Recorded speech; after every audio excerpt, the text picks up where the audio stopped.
Vice Chairman Karen Vincent, Officer Matthews at the end, Officer Mellors and Officer Harris. We also have with us today Officer Julie Fox, who is the case officer for item 1, if there's any questions on that. Over to Karen for the fire safety notice. Thank you, Chairman. Ladies and gentlemen, welcome. We are not expecting a fire drill today, so if the fire alarm sounds, we will need to evacuate the building. There are 2 fire exits from this room. One is through the double doors where you came in, and the other door is to the right of the stage, which leads to an external fire escape. Please note, depending on the location of the fire, use of the lift may be prohibited. However, we do have an evac chair and trained staff to assist people with mobility issues. In the event of evacuation, we meet to the left of the driveway at the main entrance of Thorpe Lodge. Thank you. Thank you. This meeting is being live streamed, and members of the public are also welcome to film proceedings as long as they're not disruptive to the conduct of the meeting. If anyone wishes to film the meeting, could you identify yourselves now? Okay, thank you. Please can you ensure all mobile phones and electronic devices are turned to silent, and councillors, please do not use your mobile phone while the committee is in session. We will have comfort breaks at various times throughout the meeting, and if you must use your mobile, then please leave the room. However, you will appreciate this could result in you not being able to vote on the matter under discussion at the time we leave the room. The order of business is set out on the agenda, with the exception that item 2, Blowfile, has been deferred. Members of the public can speak only if prior arrangement has been made in accordance with the council's scheme of public speaking. The time allocated is a maximum of 5 minutes per speaker, parish council with a maximum of 15 minutes per category. Only people who have registered to speak will be able to address the committee. The order will be as follows. The planning officer will present the application. Public speakers will then be asked to present their case, followed by questions from members of the committee to clarify something the speaker has said and not to invite the speaker to put further points across. The order of public speaking is parish town council first, followed by objectors and finally supporters. Council members who are not members of this committee will then be invited to speak for the allocated time of a maximum of 5 minutes. This will be followed by questions from members of the committee. Again, these questions will be only to clarify what the speaker has said and not to invite the speaker to put further points across. The committee will then discuss and determine the application. Finally, there is no provision for members of the public to circulate documents or photographs at the meeting. Are there any questions before I open the meeting? Okay, moving on to item 1, to receive declarations of interest from the members. No? Okay, thank you very much. And item 2 is to report the apologies for absence. Thank you, Chairman. I've received apologies from Councillor Karimi Guven-Liu, and her substitute is Councillor Holland. Thank you, Councillor Holland. And item 3, to confirm the minutes of the meeting held on the 5th of January. Can I take them as a true reflection of the day's events? Thank you very much. Thank you. And item 4, matters arising from the minutes. Anything? Okay, moving on to item 5, applications for planning permission to be considered by the committee. Item 1 is application 2021-1249 and 2021-1288. They are inextricably linked, so they are being presented as one, although we will be voting on them individually. Over to you, Nigel.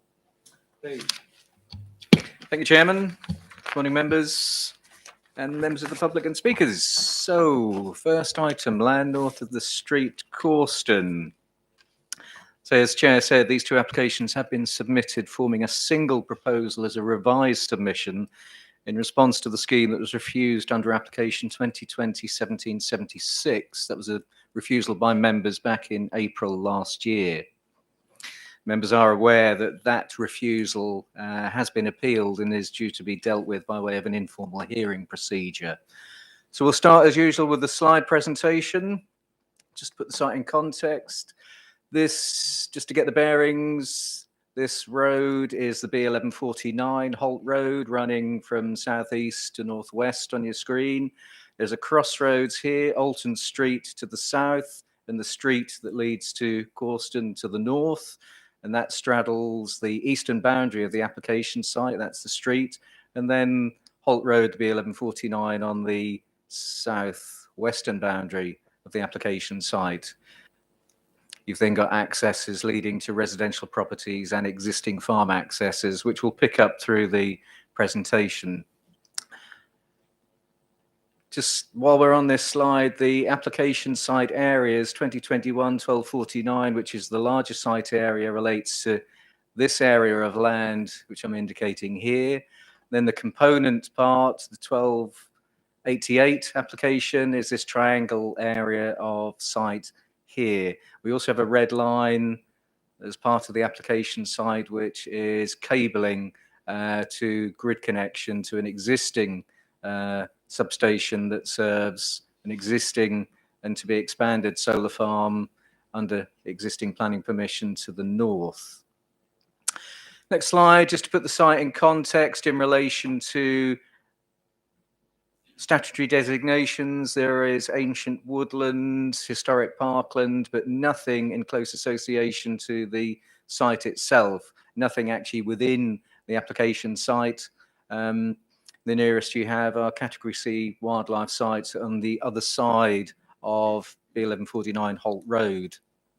In terms of the site selection area and just location, this is the application site that we're referring to here.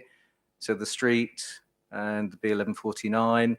Site selection area, which is a 2.5 kilometre radius taken from the grid point connection. And this is very much work undertaken in response to the previous refusal in terms of demonstrating why there isn't other available land within a 2.5 kilometre connection distance of that grid. It's very much referred to within the report, but the green areas are areas of land which are ruled out for environmental purposes. The other areas in brown, which we've had to just populate with these circles, etc., are other areas of the farm holding that are not available because of buildings and things like that. So they've been discounted. Clearer view of the application site in terms of those two component areas, and also identifying the 4 nearest residential properties. One at the junction here at the crossroads, Bluestone Hall, Bluestone Cottage here at the northern edge of the smaller application site, and the old railway gatehouse. Application as submitted now, it's in 2 separate parts, but very much connected in terms of viability, functionality, with all the infrastructure associated with the solar farm located within the larger site area. This area to the north, the separate component part having panels only, which would be connected to the larger part of the application site. While we're on here, the entrance into the site will be at this point here, opposite Docking Farm. There's a proposal to form an exit only on the frontage to the street. Transformer units will be located within the site and substation. A temporary compound, construction compound in this area here that would eventually be panelled over, and then that buried connection route to substation to get that grid connection adjacent to the existing solar farm. The slide just identifies, in terms of the landscape character, your council's adopted landscape character assessment, SPD, that it falls within E1, which is the wooded estates, again referred to in your report. Section through the proposed development in terms of the panels having a maximum height of 2.8 metres. CCTV poles, which are actually 3 metres in height. This is annotated with 5 metres, but it is 3 metres, and that is confirmed with the applicant. 2 metre high post and chain link boundary fence inside of either established hedgerows or new hedgerows to be planted. We then just run through some slides of the technical details in terms of the panels themselves. They'll be piled into the ground and then fixed on the angle. Some cabins, all of these are referred to in para 1.14 of your report. That's the transformer station. Sections through, and that is the CCTV pole, which is 3 metres in height. Details of the panel fencing. That temporary construction area, sort of a rectangular, approximately 70 by 172 metres, which would then eventually be panelled over. And then storage containers. Plan from Natural England in terms of the agricultural land classifications. It's quite large scale. There's a small scale, but we then go into a larger scale. But this is very much picked up in the committee report in terms of the use of the different agricultural land classifications and how that has changed and the balance has changed within this application that I'll come on to later. Site constraints within the vicinity. I refer to that Category C wildlife site. No historic buildings in terms of listed buildings within immediate setting of the application site. Conservation areas in relation to the site, Blickling, Hayden and Corston, some distance, and there's no impact in terms of setting of those listed buildings. Then come on to the comparison of the land classifications in relation to the original scheme, which was refused, which proposed 72% of the, or about 71% of the development on best and most versatile agricultural land. That was the site area, as you see here. Now that darker green was the grade 3A agricultural quality, which is best and most versatile land. The lighter green, this area here, here, and here, is the grade 3B, which isn't best and most versatile land. That site also included some grade 2, which again is best and most versatile land. So the revised submission has sought to take out large elements of best and most versatile land in terms of grade 3A, which is the section here and here, and also, importantly, that grade 2 best and most versatile land. It also means that the size of the panelled area has been reduced down as well. So by comparison, the original scheme had a panelled area of 80 hectares, about 80 acres or 32 hectares, compared to the revised scheme, which is now 63 acres and 25.5 hectares. So about 7 hectares less of panelled area. Also, in terms of the amount of development now on agricultural land classification that isn't best and most versatile, that's now been reduced to 50%. So a 50-50 split between best and most versatile land and non-best and most versatile land. So that's a significant change in relation to the scheme that was refused.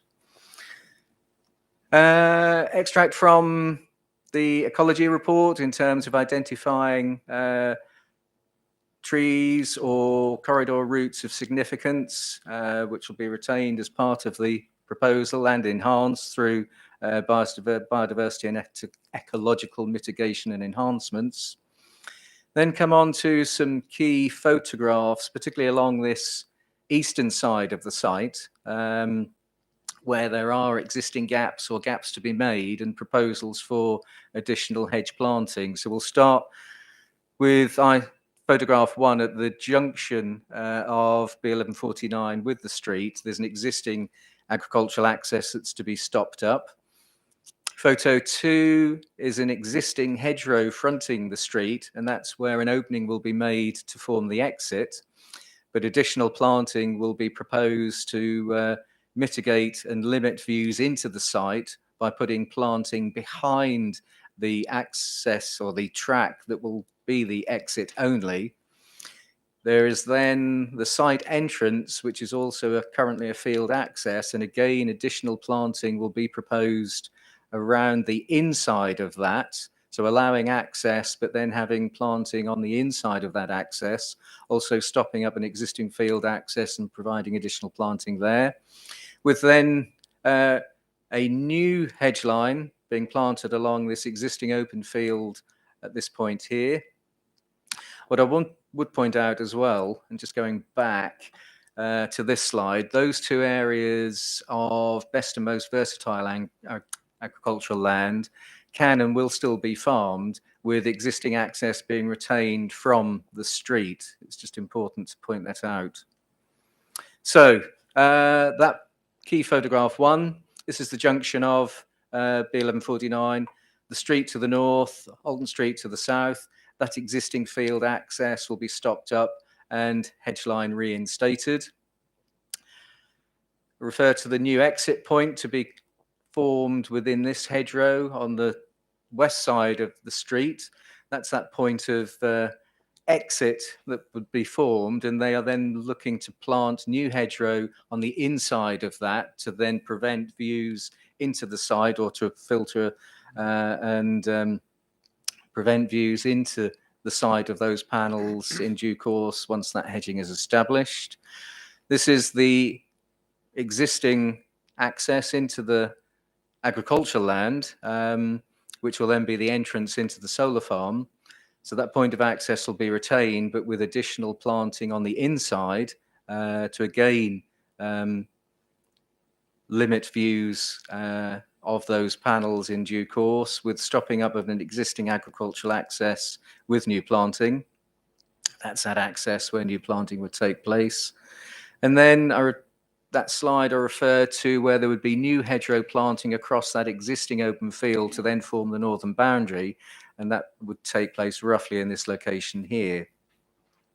And this is also that retained agricultural access that leads to the old railway gatehouse, that would also provide field access to those remaining areas of agricultural land, the best and most versatile, that have now been excluded from the application site. We'll then move on to other photographs, primarily taken from the landscape visual impact assessment supplied with the application, but also some taken by case officer as well. So we're looking at the area of the smaller part of the application site here, the triangular section, access to Bluestone Cottage, that track to your left. That solar farm, the smaller part of the solar farm, would be located in this area here. And the larger part, the 11-11249, would be located in this area here, with private access to farmland actually sitting in between. And that's the reason why those two elements of the solar farm are in two separate parts. View of the site looking northeast from within the site boundary. So what you are noting and picking up is that the site certainly is well contained in terms of its boundary features, in terms of hedgerows and tree lines. And those panels would be located within this area here. So the case officer is actually standing within the field that would form that smaller part of the application site. That's that area in here. This slide is produced just to identify the relationship with the consented solar farm that's referred to in the report, 2015-0952, existing solar farm in here in terms of the panels, but it's also consented for panels in this area here and in here. You are looking at an application for panels in this area here and also in this area here, with a significant degree of separation between the two. And that's a key consideration in terms of self-containment and how there's no intervisibility between this site and that existing solar farm site that has permission to expand. And that's a key issue, again, referred to in your report. This slide, photos showing that relationship of the application site with the consented solar farm. That consented solar farm is in this area here. This is where panels have already been constructed, but the only feature that's notable on the skyline is the boundary hedging that separates the two, as well as that significant tree belt along that northern boundary. Photo 2 is looking again, the view between the two sites looking southeast. This is the area, again, of the consented solar farm, but again, noteworthy of significant landscape features. Fairly flat landscape, and so those hedgerows and trees then provide significant screening in between the two solar farms.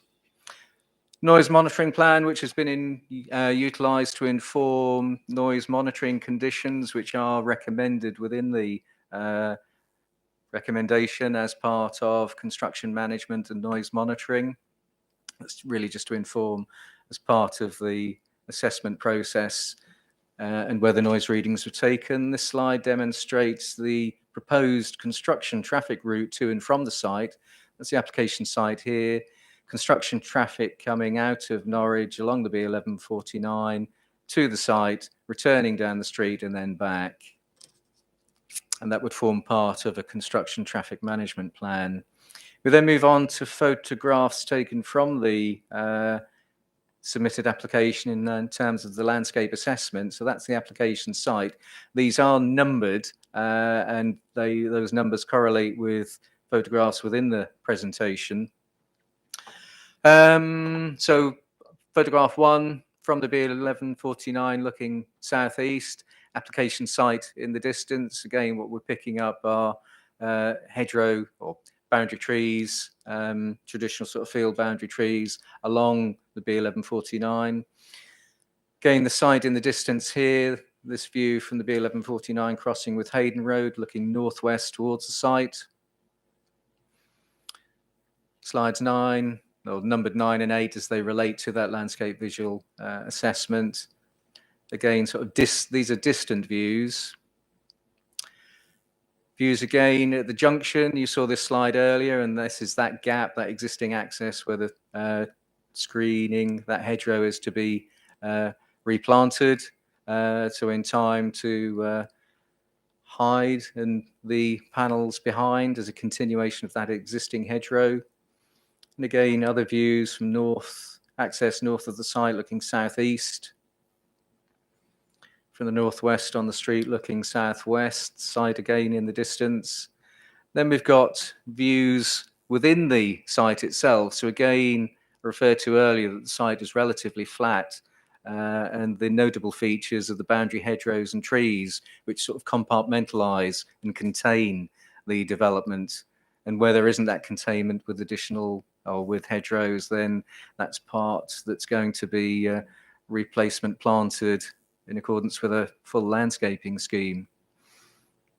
Again, further views, southeastern boundary of the site along the street, northeast corner of the site showing the roadside hedge. Again, they're the noteworthy features as the containment and the boundary hedgerows and trees. And then moving to general photos from within the field boundaries, again depicting that relatively flat landscape with the features on the skyline, again, being those hedgerows and tree boundaries. There is reference in representations through parish councils and neighbouring residents to the various different offshore proposals and consented schemes in terms of wind turbines and how the energy is brought ashore, etc.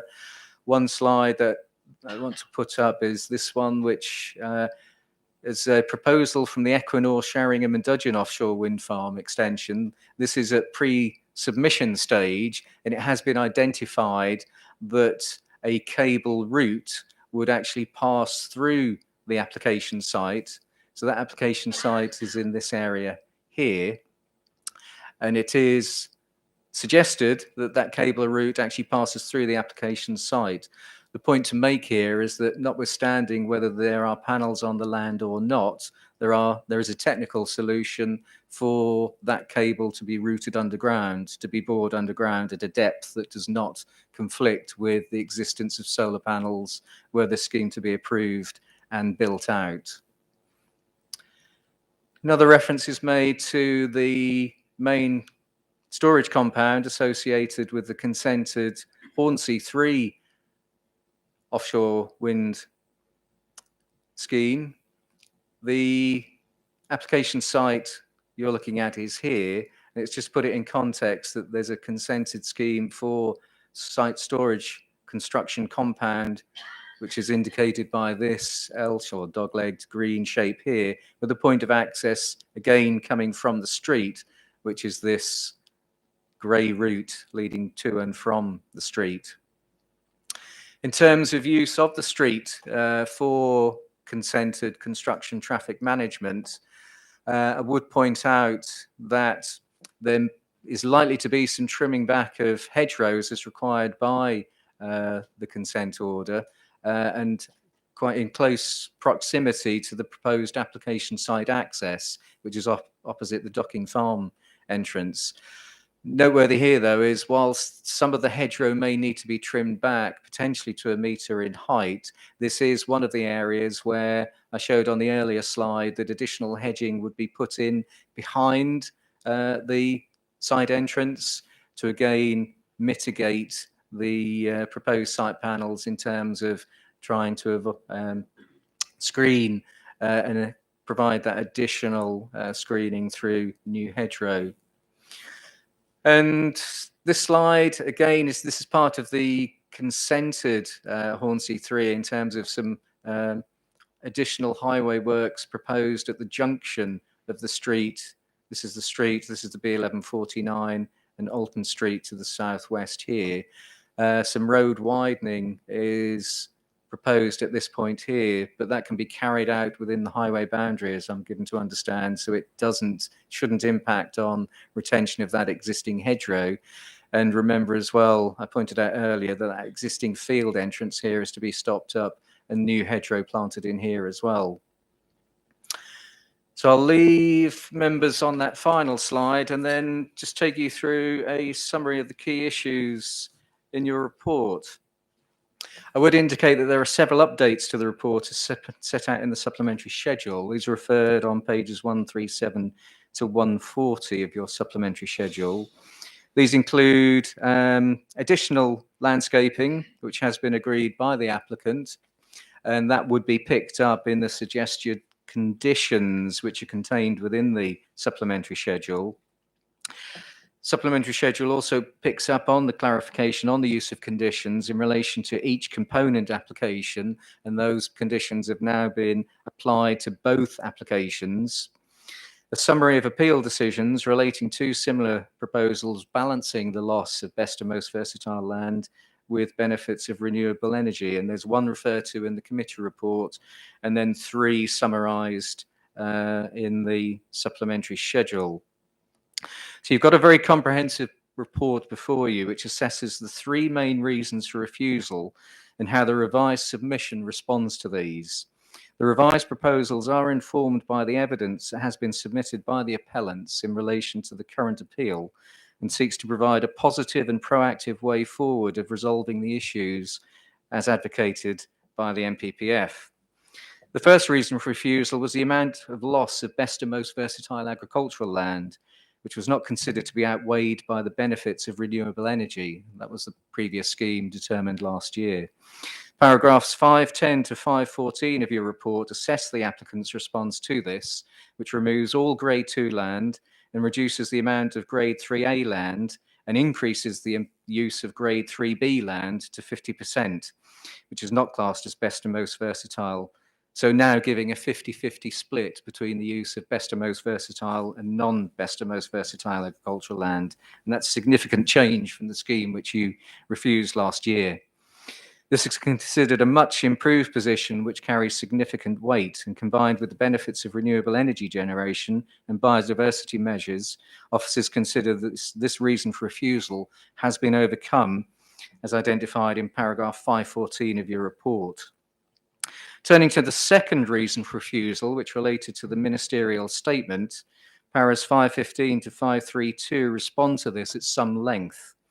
Matters considered include viability of the farming enterprise and a more detailed site selection assessment, the SSA.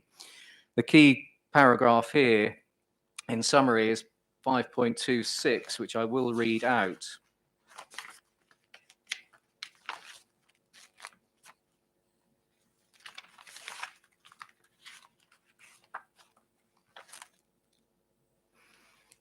In summarising on how the applicant has responded to the second reason for refusal, officers are satisfied that the additional information provided indicates that there isn't a site available which is on poorer quality land and which has access to the grid, and that the ever-increasing need to pursue renewable solutions excuse me, is sufficiently compelling that the scheme is not in conflict with the aims of the ministerial statement referred to in the second reason for refusal.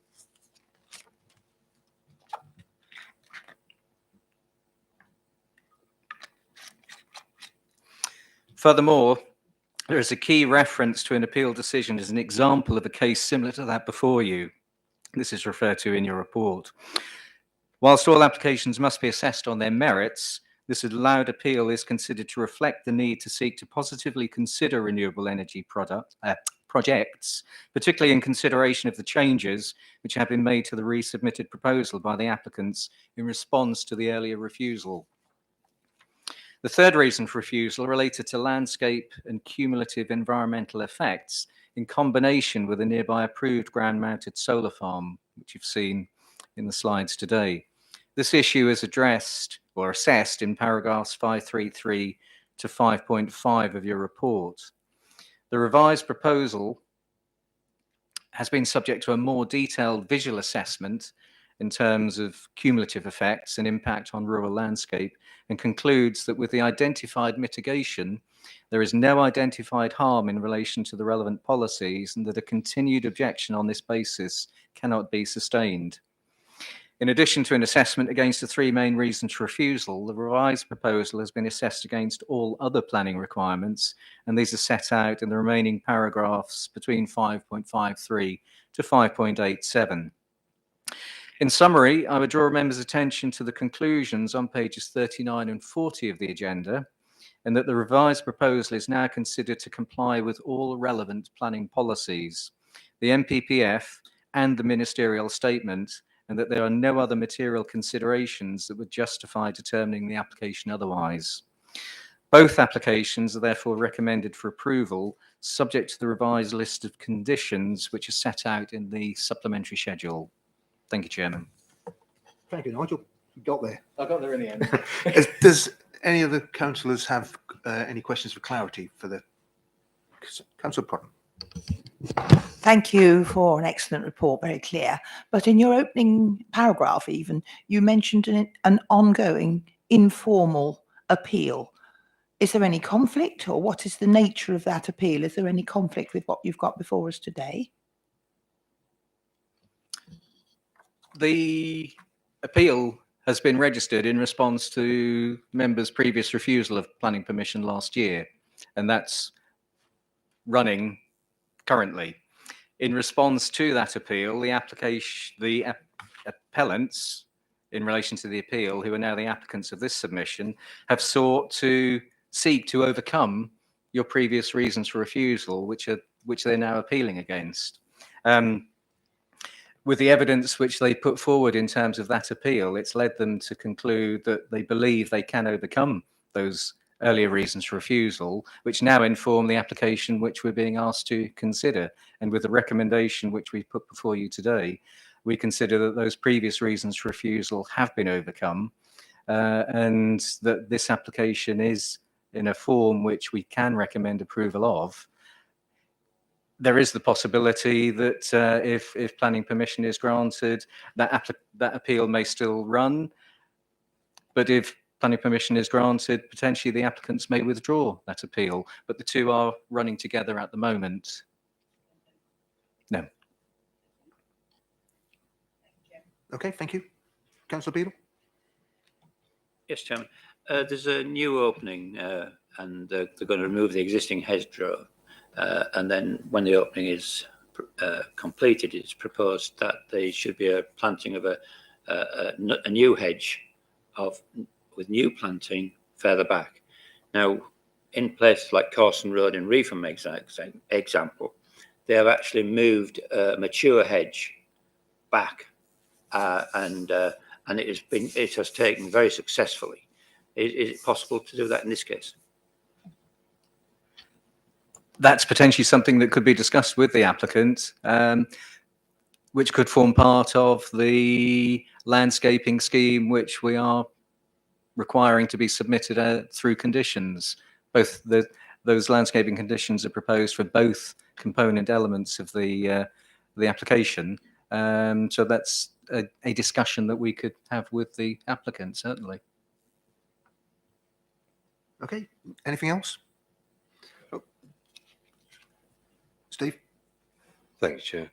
Yeah, so I'm just trying to clarify this at the moment in terms of this grade, the significant change here that you've quoted in terms of the change that has occurred since we refused the application, which was on 3.3, the ministerial statement, which still stands, by the way. It's still there, isn't it? The ministerial statement, plus also the cumulative effect, plus also the fact that there was agricultural land of 2 grades, actually, of most versatile, plus also another grade that's still grown for crops. So what I think, ask this for clarification, what I think you're saying here is it's a percentage change. It's exactly the same premise, but it's percentage change from 68% to 32%. It's changed from 50 to 50. Is that correct? That's correct. So very 50% much. non-best and most versatile and 50% best and most versatile. Yeah, grade But 3. a reduction in the amount of best and most versatile. And the still and the land can still be used for crops, as in whole swathes of Norfolk 3B. That is actually the 50% we're talking about, the other 50%. Yes. Yeah, thank you. Okay, if there's nothing else, we move on to the public speakers. Helen, do you want to read? We've got a written representative from Corston Parish Council, from Chris Monk. Yes, certainly, Chair. So just to be clear, these are not my views, these are the views of Corston Parish Council. Unfortunately, we will not be able to attend the meeting on the 26th of January. However, we would ask you to note the following comments on the above applications. We would reiterate our objections and comments as previously submitted. We do not consider that the minor adjustments proposed in these applications truly address our original objections. Information promised by the applicant's agents has never been received. We know that detailed comments and analysis have been submitted by Alton Parish Council. We are in complete agreement with these and so consider it is not necessary to repeat them in detail here. We urge you to continue to protect our local environment and reject these proposals. End of comments. Thank you. Okay, to Alton Parish Council, Alison Shaw, your 5 minutes when you're ready. Good morning. Solar power has its place, which is on the roof and on brownfield sites or poor and marginal land. That is the policy in the NPPF and in the ministerial statement. Alton Parish Council supports renewable energy and has consistently supported this landowner whenever they have applied for permission for solar panels on the roofs of their agricultural buildings. Of course, we need clean electricity, and this parish is about to make a massive contribution towards the government's renewable energy targets. Norfolk Boreas offshore wind farm was recently consented. Combined with Hornsey 3, this will mean that an electrical output 5 times that of Sizewell B power station will be pouring through this area in a very few years' time. A third project, Sheringham and Dudgeon, plans to bring its cable route directly through this site.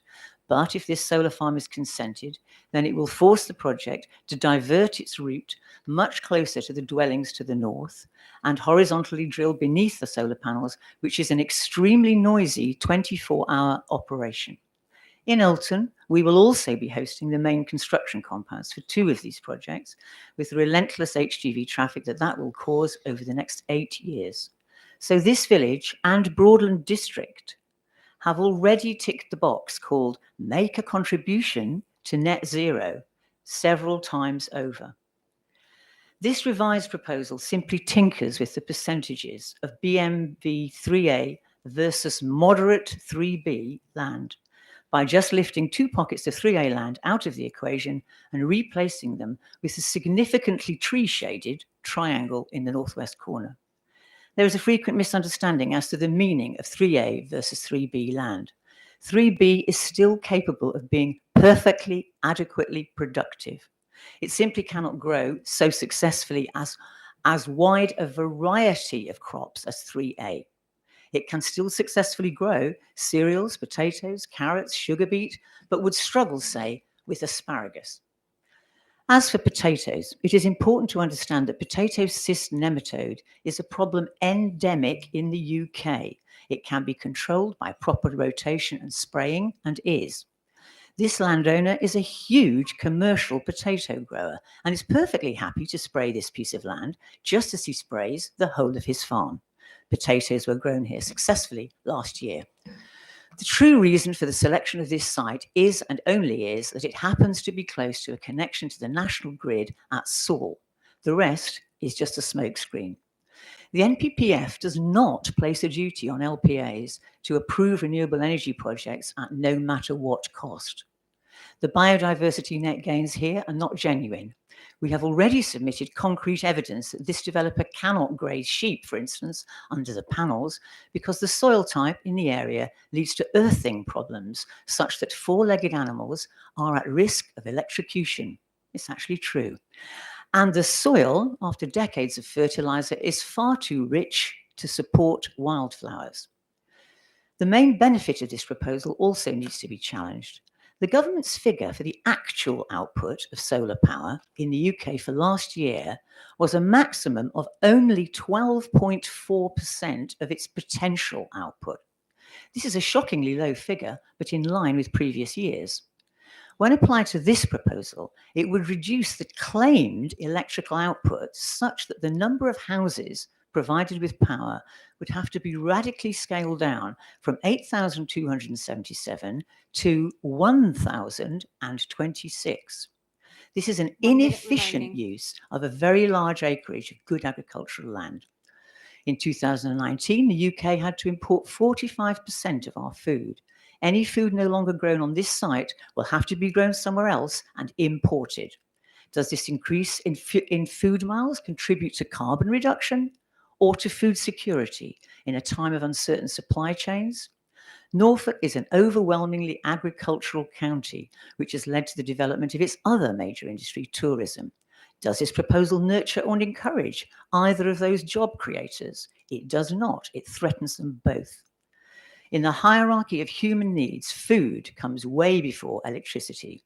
Chief Seattle famously said, "Only when the last tree has died and the last fish has been caught will we realize that we cannot eat money." Well, we can't eat electricity either.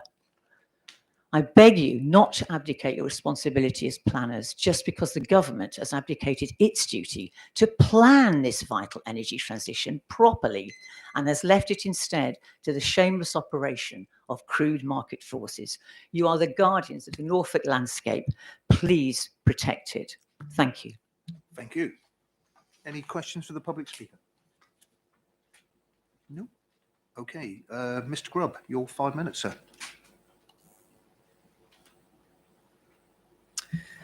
Thank you for this opportunity to speak. I'm a chartered member of the Royal Town Planning Institute and agent for this application.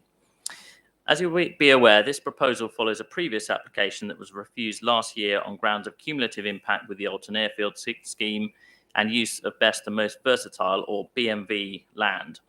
We have lodged an appeal against the refusal of the previous scheme. However, we have agreed with officers to defer the appeal process until this revised scheme can be determined. While we do not agree with the previous refusal reasons, we fully respect the committee's decision. As such, we have sought to address those refusal reasons with a revised submission, and this revised submission remains our priority. The key changes can be summarised as follows. We have reduced the overall site area by 17 acres. We have completely removed all the Grade 2 land, and there is no use of Grade 1 land, of course.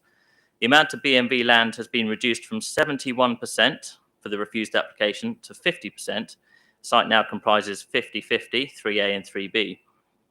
We have also included significant additional screening through strategically located new hedgerow planting. I'm also now pleased to be able to clarify a few queries that arose during the course of the previous committee. Firstly, members may recall there is a cable planned to cross the site to serve the Equinor offshore wind scheme. I can confirm there is now a commercial agreement in place to ensure this cable will be laid underneath the site using a horizontal directional drill and not trenched, so there will be no conflict with the implementation of this scheme. I'd now like to explain in more detail how we've addressed the previous refusal reasons, starting with the use of BMV land. The ministerial statement dated March 2015 states that lower quality land should be used in preference unless compelling evidence demonstrates higher grade land is needed. A robust explanation of the site selection process at both the national and local scale and micrositing in order to use the lowest grade land have been submitted. We have avoided all Grade 1 and 2 land. If you look at the BMV map of the district that was put up on the screen earlier, you'll see there's virtually no grade 4 or 5 land anywhere in the district. The lowest quality land available is grade 3. We have therefore met the policy test by citing the scheme only on grade 3 land and demonstrating with evidence there is no other land grade available or suitable. However, in case you remain unsure on this issue, I would like to draw your attention to the Alton Airfield scheme. It is the duty of all councils to determine planning applications consistently. Government guidance clearly states that councils are at a risk of being awarded costs against them in cases where there is evidence of not determining similar cases in a consistent manner. It is also a legal tenet of fairness. The Alton Airfield scheme was granted consent by this council in September 2015, 6 months after the ministerial statement on BMV land was issued. That scheme comprises higher grade land, since it includes grade 2, and at a total of 76% BMV land, comprises 26% more BMV land overall than this scheme before you. The Alton scheme, as approved, would also only power a third of the number of homes. In short, this scheme sits well within the bounds of acceptable use of BMV land set by the approval of the Alton scheme. Turning to the other refusal reason, committee were previously also concerned about the proximity of the Alton Airfield scheme farm and the potential for a combined effect known as a cumulative impact. Further assessment has been undertaken on this point, and I'm pleased to be able to report to committee that we have very clear evidence demonstrating there is absolutely no visual connection between the two and no cumulative impact. Officers have visited the site and confirm at paragraph 5.42 of the report there is little or no visibility between the sites. A cumulative impact simply does not exist between the two.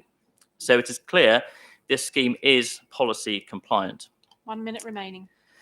So finally, on the 1st of May 2019, the government moved to declare a climate emergency with a goal of achieving net zero by 2050 and to increase support for and set ambitious short-term targets for the rollout of renewable and low-carbon energy. If we do not act now, the effects of climate change will be catastrophic for future generations, with some of the greatest impacts felt in the farming community itself on food production, as well as the escalating energy prices we are all experiencing now. Tackling climate change and protecting our ability to grow food go hand in hand. I therefore hope that you can follow the considered advice of your officers and support this proposal. Thank you very much. Thank you, Mr. Grubb. Any pub questions for Mr. Grubb? No, I've got a quick one. Will your clients withdraw their appeal if this gets passed today? Yeah, they're minded to. Yeah. Okay, thank you. The next we have written representative from Councillor Peck. Do you want to do that, Helen? Yes, Chair, certainly. So there again, these are not my views. These are the views of Councillor Peck, who's unable to attend today. The previous application was turned down by this committee and is currently under appeal, and a decision by the inspector is expected shortly. The concerns regarding this application are the same as the previous application, that it should not be built on high-grade agricultural land. Although the applicant has attempted to mitigate this by removing a triangle of Grade A land from the centre of the site without proper access for modern farm machinery, that high-quality land would effectively be taken out of food production by the construction of the site. Also, the remaining land in the application to be covered by solar panels is still good quality land in terms of the government guidelines. The reason which was given for refusal by this committee for the previous application still holds good. Very little has changed. Therefore, the committee's decision should be the same as before, or at the very least, this decision should be deferred pending the outcome of the appeal. End of comments. Okay, thank you very much. Councillor Catchpole, your 5 minutes. Thank you, Chair. May I first say that I'm aware and very supportive of the need for renewable energy supplies in the UK, and of course, the imperative of reducing our reliance on imported energy and fossil fuels. But looking at this case, it's become obvious that there is no current national, regional or local plan beyond the ministerial statement for where or when the required renewable energy infrastructure will be constructed. It appears that the evolution of this industry is being left to market forces. Obviously, that is not the fault of the applicant, but neither should it be to the detriment of the local population. Installations of wind turbines, solar panels and the like are called industrialisation of our countryside for a reason. At the end of the day, someone is making a profit out of these installations, just as they would a chicken shed or similar. On that basis, the impact on our countryside landscape must be a serious consideration. Proximity to the location of homes and places of leisure must be part of the decision-making process when it comes to the replacement of the structures we need for sustainable energy production. Random ad hoc sightings without due consideration of the impact on the well-being of local inhabitants should not be allowed to continue. I visited the proposed site last week, and although the site is located in Eynsford Ward, it was apparent that the lane known as Alton Street, which runs along one side of the land in question, is the gateway to two villages of Alton Street and Alton via Church Lane, both of which are in the Aylsham Ward. This is a country lane already destined to be blighted by traffic to and from the two depot sites for the offshore wind farm developments over many years to come. The cumulative impact of both these and the solar farm will without doubt be detrimental to the local population's enjoyment of the area. The Holt Road, B1149, is used by many tourists as well as Broadland residents moving between our market towns. The appearance of a battery of solar panels on the bend in question would, for at least 40 years, replace the view that I saw of tractors ploughing fields, followed by hundreds of birds as they feasted on what they could extract from the soil. This view, and that across the land from Alton Street, is an amenity of the local area. It contributes to the enjoyment of a walk, a cycle, a horse ride, or driving along the lanes, and thereby increases the value. A replacement view of man-made solar panels would not change with the seasons. And for those living very close to the proposed site, this industrial view is certainly not one of the reasons why they have chosen to live in our countryside. The National Planning Policy Framework explains that all communities have a responsibility to help increase the use and supply of green energy. But this does not mean that the need for renewable energy automatically overrides environmental protections and the planning concerns of local communities. I urge the Planning Committee to listen to the views expressed by local parish councils. In the government's guidance to help local councils in developing policies for renewable and low carbon energy, which identifies planning considerations, the first consideration is encouraging the effective use of land by focusing large-scale solar farms on previously developed and non-agricultural land. Indeed, planning consent has been granted for a solar farm on the neighbouring Alton airfield, but only half of the site has been developed to date. That site is away from homes and hidden out of sight of the villagers and tourists. I wonder why it has not yet been completed. Curtailment of use of agricultural land, which could otherwise be used for food production, should not be encouraged.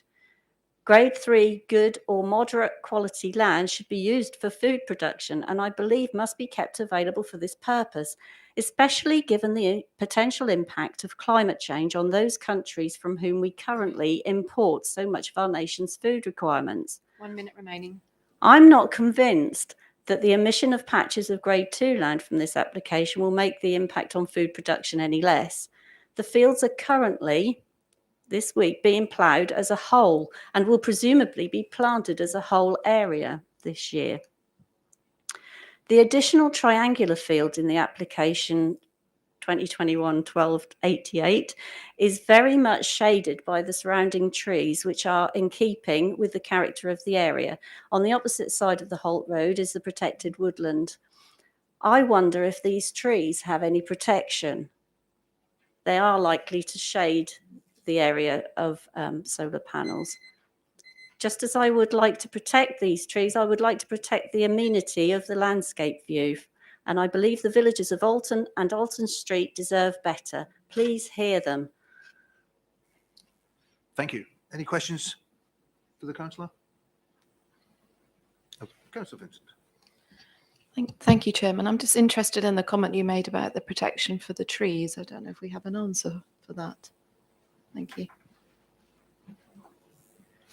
They're not subject to a preservation order, but I think when it comes to the laying out of solar panels and planning the layout and routing of them, they take into account shade patterns from existing features like trees and hedgerows.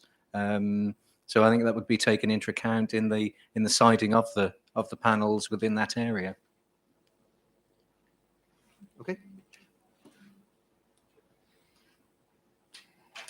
If I can just add, we can obviously add a condition that no trees or hedges, if not already on the list of conditions, are removed as a subject to this proposal without agreement. So there is no proposal at the moment to remove those trees. So the design has taken into account those trees. And we have a condition retention of on our recommendation. Okay. Right, over to you, councillors. Councillor Riley. Thanks, Chair. Yeah, it is a very comprehensive report. It's extremely lengthy. There's a lot more to this than the original report. However, in terms of the original context of the original report, I don't actually see too much variance here. And the reason why I'm saying this is because the whole premise on the original debate that we had was based around the NPPF, what the meaning of that was. There's no obligation in terms of the authority to put out of use most versatile agricultural land, or even moderate, which can grow virtually any crop, which this farm can do. This farm does not contain, according also to the developer, any poor land, i.e. grade 5. Doesn't. Developers already said that. Hence, there's nowhere else to put it. But there is no emphasis within this country in terms of the minister or anywhere else that if you can't find poor land, that you have to make use of high quality land or even moderate agricultural land. That emphasis is simply not there. And the original premise for the opposition to this was the fact that we was taking out, or we would be taking out, farmland in terms of solar panels. And there is a price to pay here. We all are in favour of doing what's needed in terms of the climate emergency. I know I've stood up before council actually and argued that we should declare a climate emergency. So we all know where we are on that. The issue here is that can't be at the sacrifice of farmland. It just cannot. There's other technologies, other ways of going about this. I don't believe that what's in the recommendations here substantially change the original premise, the original reason why we rejected it. Moving from 68% and 32% moderate, which can grow virtually any crop, to 50%, I don't see that as significant, actually, because it's still about not being able to grow crops.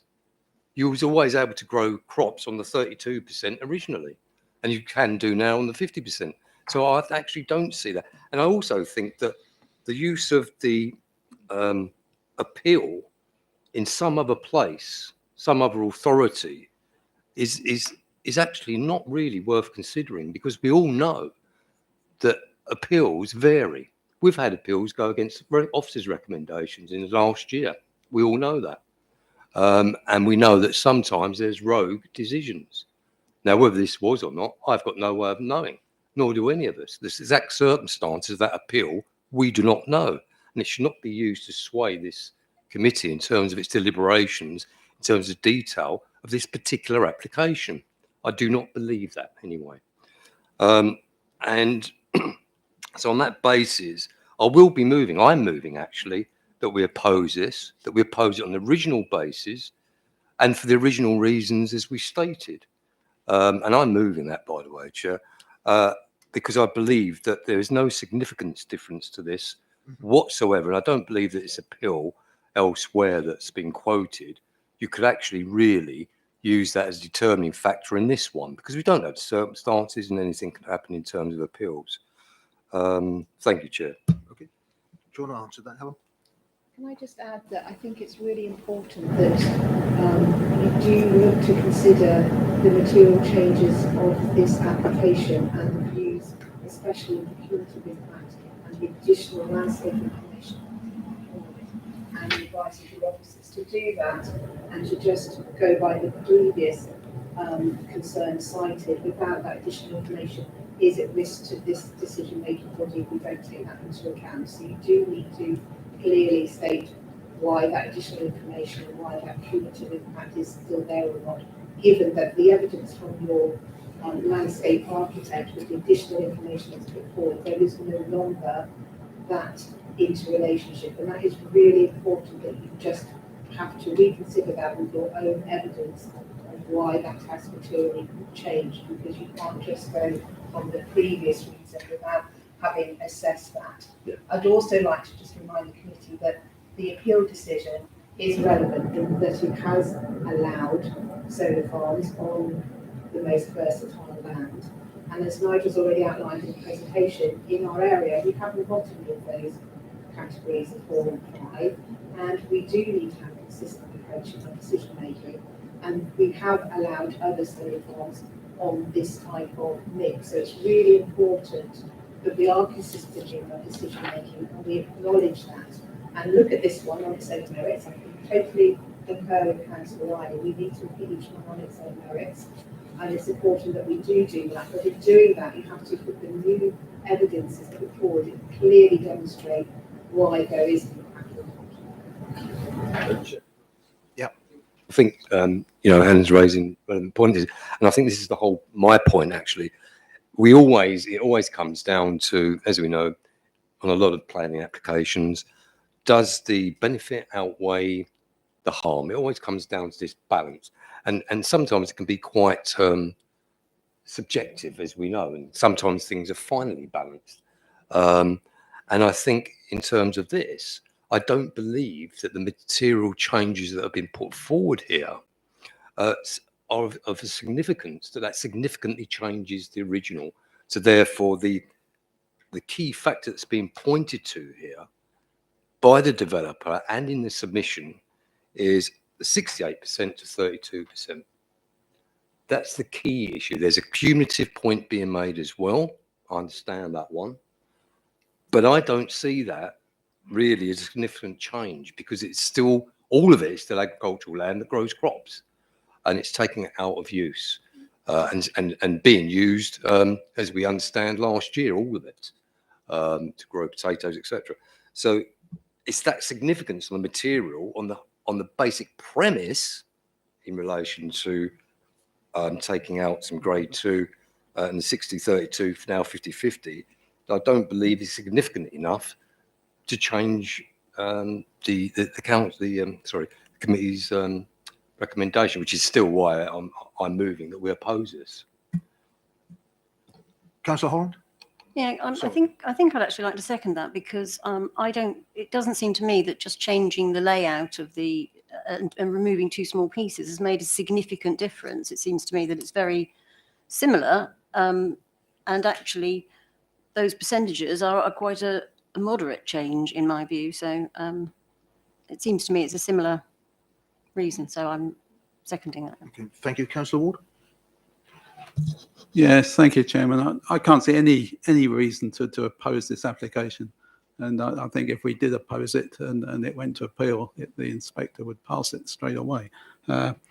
Electricity is essential in food production. It's no good growing a field of potatoes and then not having the electricity to process those at the factory or the supermarket. With lots more electric cars coming online, there could well be a shortage of electricity in years to come. So I think these sort of solar farms are essential. So I'm happy with the application, and I would have moved the officer's recommendation if it hadn't been already. We'll keep that on the table. Councillor Fisher? Thank you, Chairman. Yeah, these things always are, as Councillor Riley identified, an opinion on individual opinion as to the benefits against the harm. I believe I actually supported the last application when this came up, and I see absolutely no reason at all why, with the changes and the modifications, why this should be refused.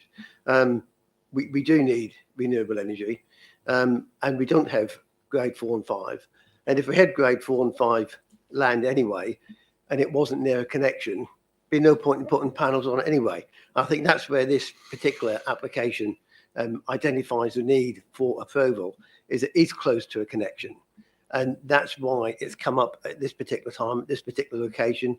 And I think we need to be supporting it. So I can understand Councillor Riley's comments and concerns, but I think this really should be approved this time, as it should have been last time, actually. Thank you. Any other comments, or Councillor Beadle? Thank you, Chair. I agree with Councillor Riley in that every application should be judged on its merits. There is quite a few changes between this application and the other one. And I did vote against the first application. I like the reassurance that the existing tree belts should be protected, should be a condition. I think the existing hedges should be moved where possible, so that they actually, should be moved back where possible, and where you need vision splays, where they can be moved, they should be moved. So we have a mature hedge straight away. We should have consistency between applications, and this one, if we turn this one down, we won't have consistency between applications. And we've had previous appeal decisions, which is showing that one application is affecting the others, which is moving away from the traditional assessments. And we've had an assurance that the applicant is minded to withdraw the appeal if this one is approved. So taking all these on balance, I actually am tipping the other way. And unless anybody else can actually come up with more evidence to support opposition to this, I'm likely to vote for it. Thank you. Thank you, Councillor Beadle. Anything else? Anyone else? Councillor Riley, do you have your reasons for refusal? Thank you. Yeah, I was just actually going back to the original, refusal here. The iPad, as you know, takes quite some time to scroll through. Long for the days of paper, right? I'll talk about that one. Yes, I'm just trying to find the actual the local plan, development local plan numbers. Just a second.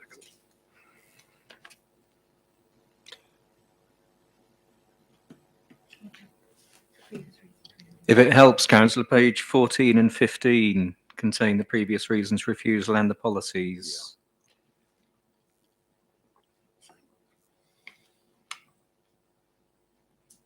Yes, we've got GC2, which is the common issue, and of course the ministerial statement and how that relates to the NPPF in terms of agricultural land as well. And I think they're both, and I think they're still relative. The cumulative effect, I think, obviously there is a moot point around this now. I think there is, but in terms of the substantial and the ministerial statement, and this is agricultural. I mean, the issue here is, of course, is that we are not under obligation. I think there's a mistake that could be made here today, that, there's agricultural land here, there isn't any others, therefore we need to use it for solar production. You've got to remember, Britain actually only has small amounts of land that can produce crops. But what is your legal So what I'm saying is, so this is what I'm saying, that can produce crops. Other parts of the country cannot.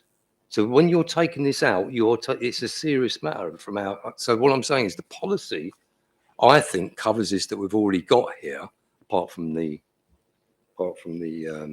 cumulative issue that we had and the ministerial statement, because the land that we're taking out here is also able to grow crops, and the only change is 50-50 from a 68 to 32. That's the only change. So the original premise is still the original premise. Can I just clarify that? So the only reason that you're citing is still, although you're materially accepting it's different, is the high proportion of land within the application is still in the best and most versatile agricultural land, and referring obviously to the ministerial advice. Yeah. I think I've heard you say that you do not consider there still to be a cumulative impact, as previously cited. And I think it's really important to say that obviously with the additional information that officers have seen, we would be hard to defend that on appeal if that was cited in a reason. Yeah. So you're just citing the proportion, Highlander proportion, which I think is quite high risk. I have to state that out in my position. Just having that ground without any other harms is quite, given obviously previous appeal decisions and looking at other decisions that have been made, that is a reason. I'm accepting that is a reason that could be put forward, but I think just with that reason, it is quite high risk for the council. And solar farm, pretty similar mix. Not too far away from here, North Norfolk was appealed and lost. So that didn't go against that council. Just across the border. Okay. Well, we've got a proposal on the table for refusal from Councillor Riley, and it has been seconded by Councillor Holland. All those in favour of refusal? 1, 2, 3. It's 3, Chairman. 3. Okay. Well, that's lost. So, Councillor Ward? You should just do the Sorry. against. Oh, sorry. Oh, sorry. Sorry. Sorry. Show of hands. Show of hands of those against refusal. 1, 2, 3, 4, 5, 6, 7, 8, Chairman. Is that still lost? Yes. Lovely. Thank you very much. Okay. Councillor Ward? Yes, thank you. I move officer's recommendation on both the applications. And seconded by Councillor Fisher. Okay, so the proposal is for the first item, which is 2021-1249. So we'll take these in individual. Can I just suggest that we do add the condition that Councillor Beadle did cite, which was where possible, the hedge is actually lifted and moved. If it can't be lifted and moved, then it would be replanted. And we will add that into the wording of the condition as suggested. Okay, you happy with that, Councillor Fisher? And the retention of the trees is already there, Chair, in the conditions. Okay. Okay, so on the first application, all those in favour? 1, 2, 3, 4, 5, 6, 7, 8. And those against? 3. Thank you. And on the second proposal, all those in favour? 1, 2, 3, 4, 5, 6, 7, 8. And those against? 3, Chairman. Excellent. Thank you very much. That's carried. Thank you for your time, ladies and gentlemen. Do you want to grab 5 minutes, gents? We just need to ladies? change that. While we- Okay.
No, he's not. He is. Thank you very much, sir. Okay, moving on to item 3, 2021-1287, Brundle. If I can call forward Mr. Fleetwood to one of the front tables. We also were having supporters for this application. Justin Miller and Stephen Drake. Unfortunately, they've gone down with COVID. Have called in this morning to say that they can't make it. And presenting this item is Councillor Everard. Over to you.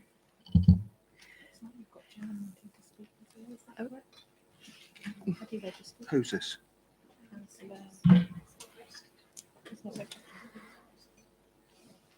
You're not registered to speak, sir? Am I not? No. Did you email in or did you?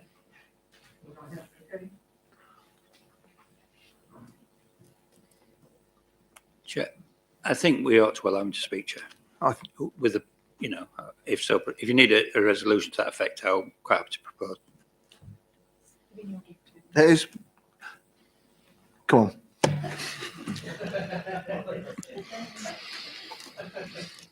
I'm too soft. Thank you very much. Okay. Thank you very much. So this is an application for 4 dwellings on land at Oak Hill in Brundle.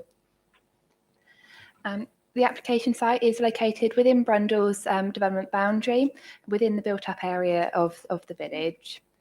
The application is for 4 properties. As you can see on the screen, to the sort of the south of the site, that we've got 3 properties which are currently under construction at the moment. These are outside of the site boundary, but they are under construction by the same applicant and developer as this application. So just so you're aware that there are 3 currently under construction.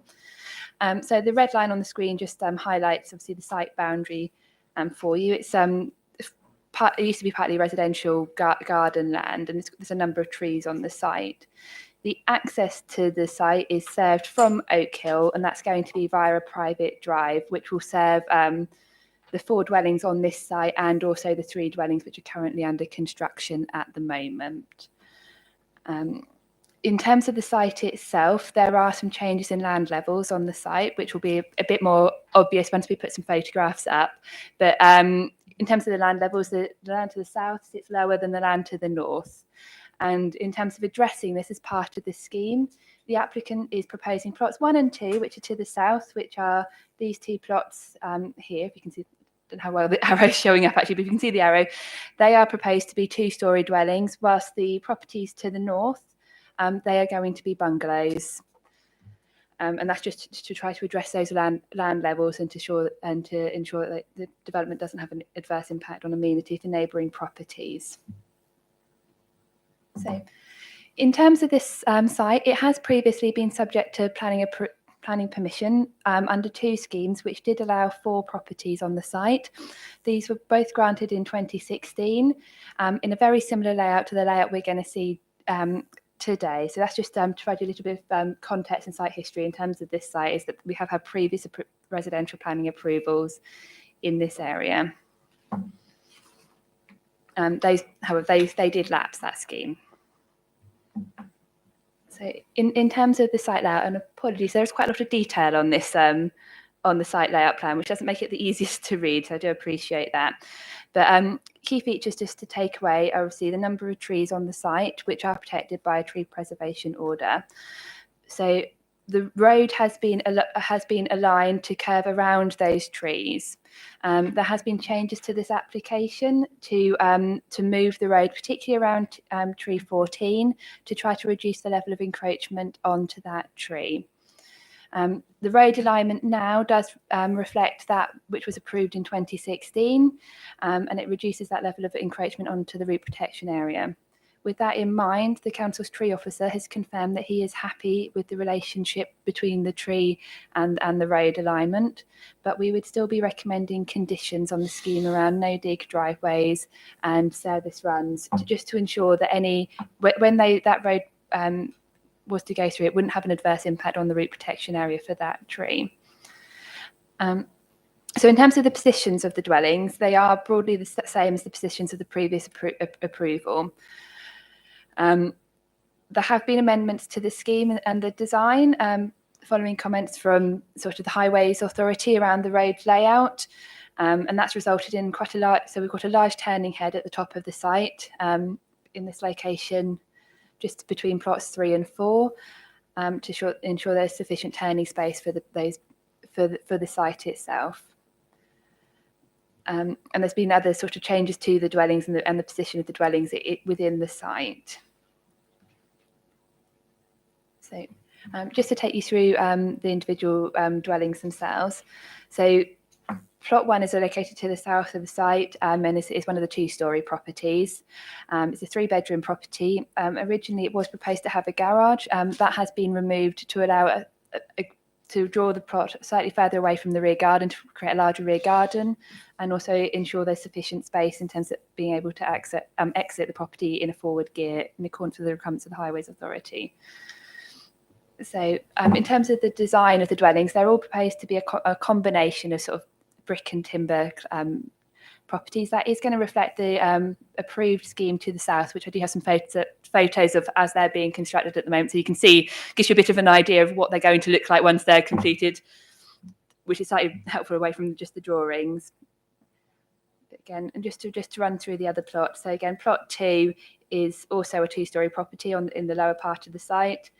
This one does have a garage and is a 4-bedroom property. And again, it's a similar design style to the previous plot. And then, so plot 3 is the first of the bungalows. Again, it's another 4-bedroom property. And just from the elevational plan, so I'm flicking through these a little bit, but you can see obviously they're looking at in terms of the materials and the design style throughout the site, they're keeping that very similar uniform sort of look, whether it's a 2-storey property or whether it's the single-storey properties. And again, plot 4 is slightly different from plot 3, but it's very similar overall in design terms to plot 3. So this is just some photographs of the site. So this is just outside of the site on Oak Hill.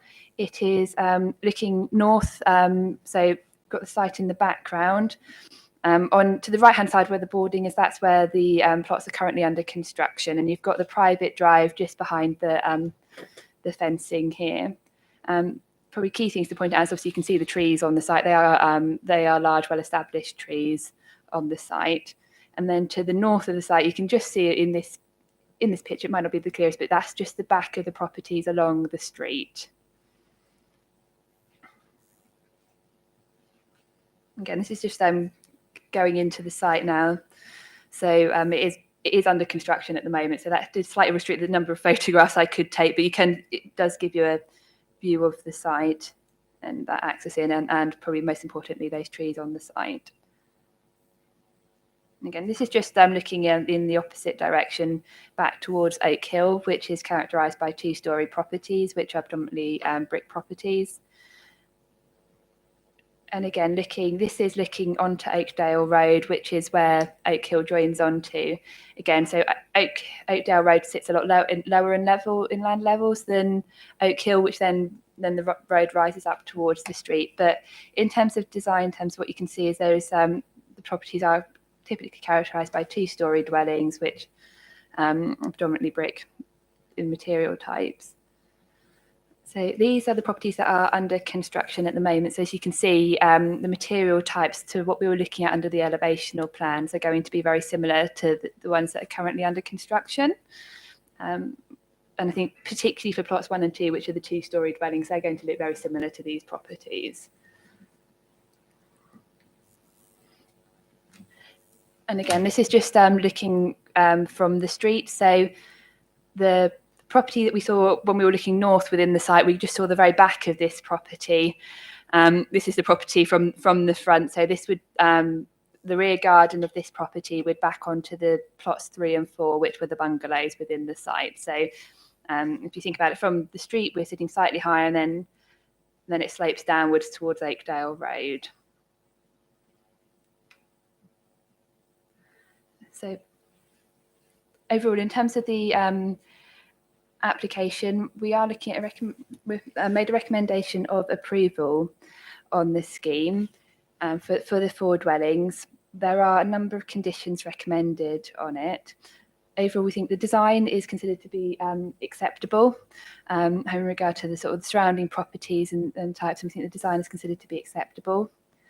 We have had consideration to the impact of the development on amenity of neighbouring properties, which has been raised as a concern. Obviously, the applicant has tried to address this by having the bungalows to the north of the site, just reflecting those land levels. We are, however, still proposing a condition to remove permitted development rights from the properties.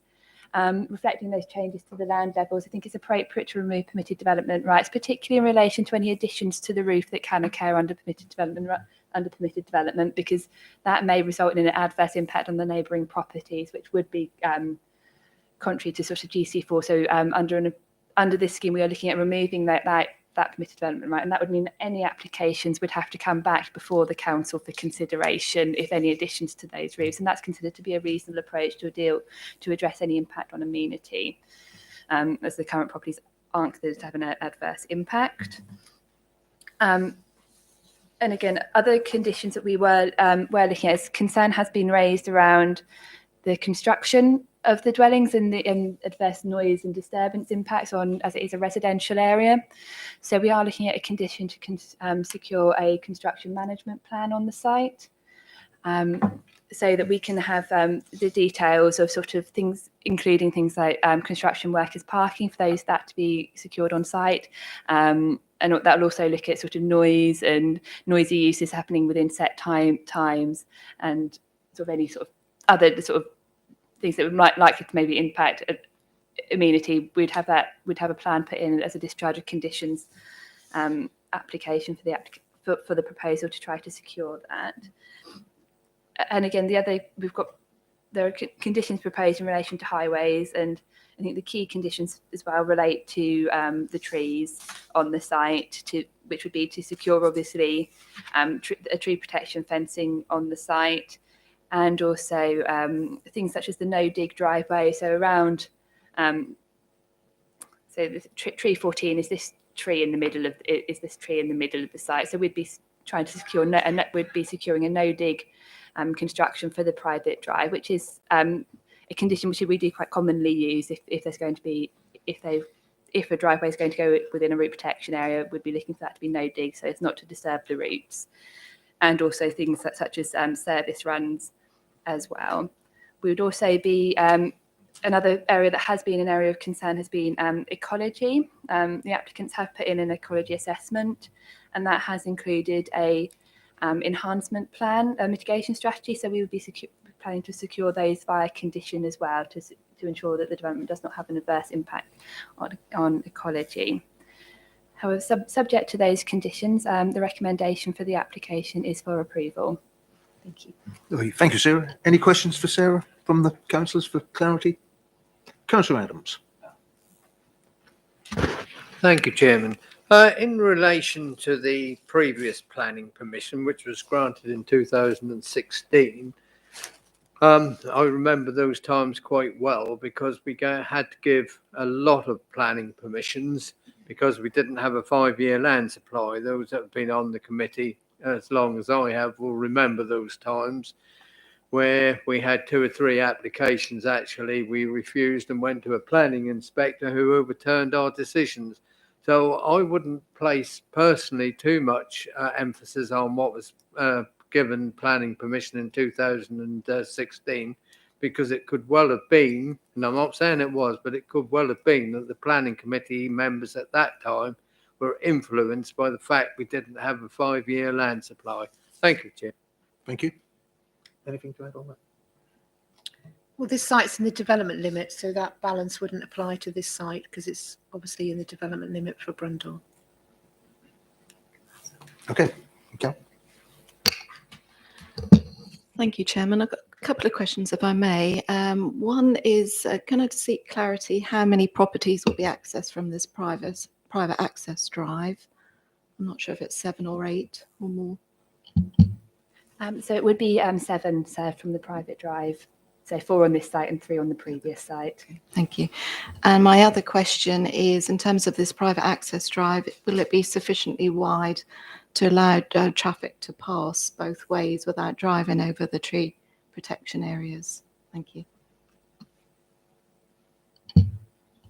So I think the access is approximately 4 metres in width. We should provide sufficient space, and that's one of the reasons why we have secured the turning space, the turning head at the top of the site as well, and ensuring that is outside of the root protection areas to allow that sort of turning to happen to the north of the site, away from those areas as well. Okay. Any other questions? Then moving on to the public speakers. Mr. Fleetwood, your 5 minutes, sir. Thank you, Chairman. The national need for housing doesn't mean that our precious environment, ecology, and the safety of existing residents should be sacrificed. Oak Hill is very narrow. There's no pedestrian footway. 2 cars can just about pass each other with care. In addition, there's no turning circle. The proposed development would more than double the amount of traffic traversing Oak Hill. HGVs are unable to negotiate the junction that leads from Oak Hill up to the site.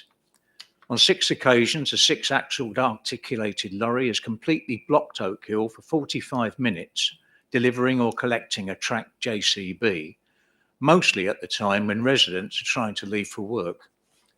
Frequently, HGV deliveries have blocked the road while the builder has unloaded it with a forklift truck. Again, these vehicles can't get up to that site.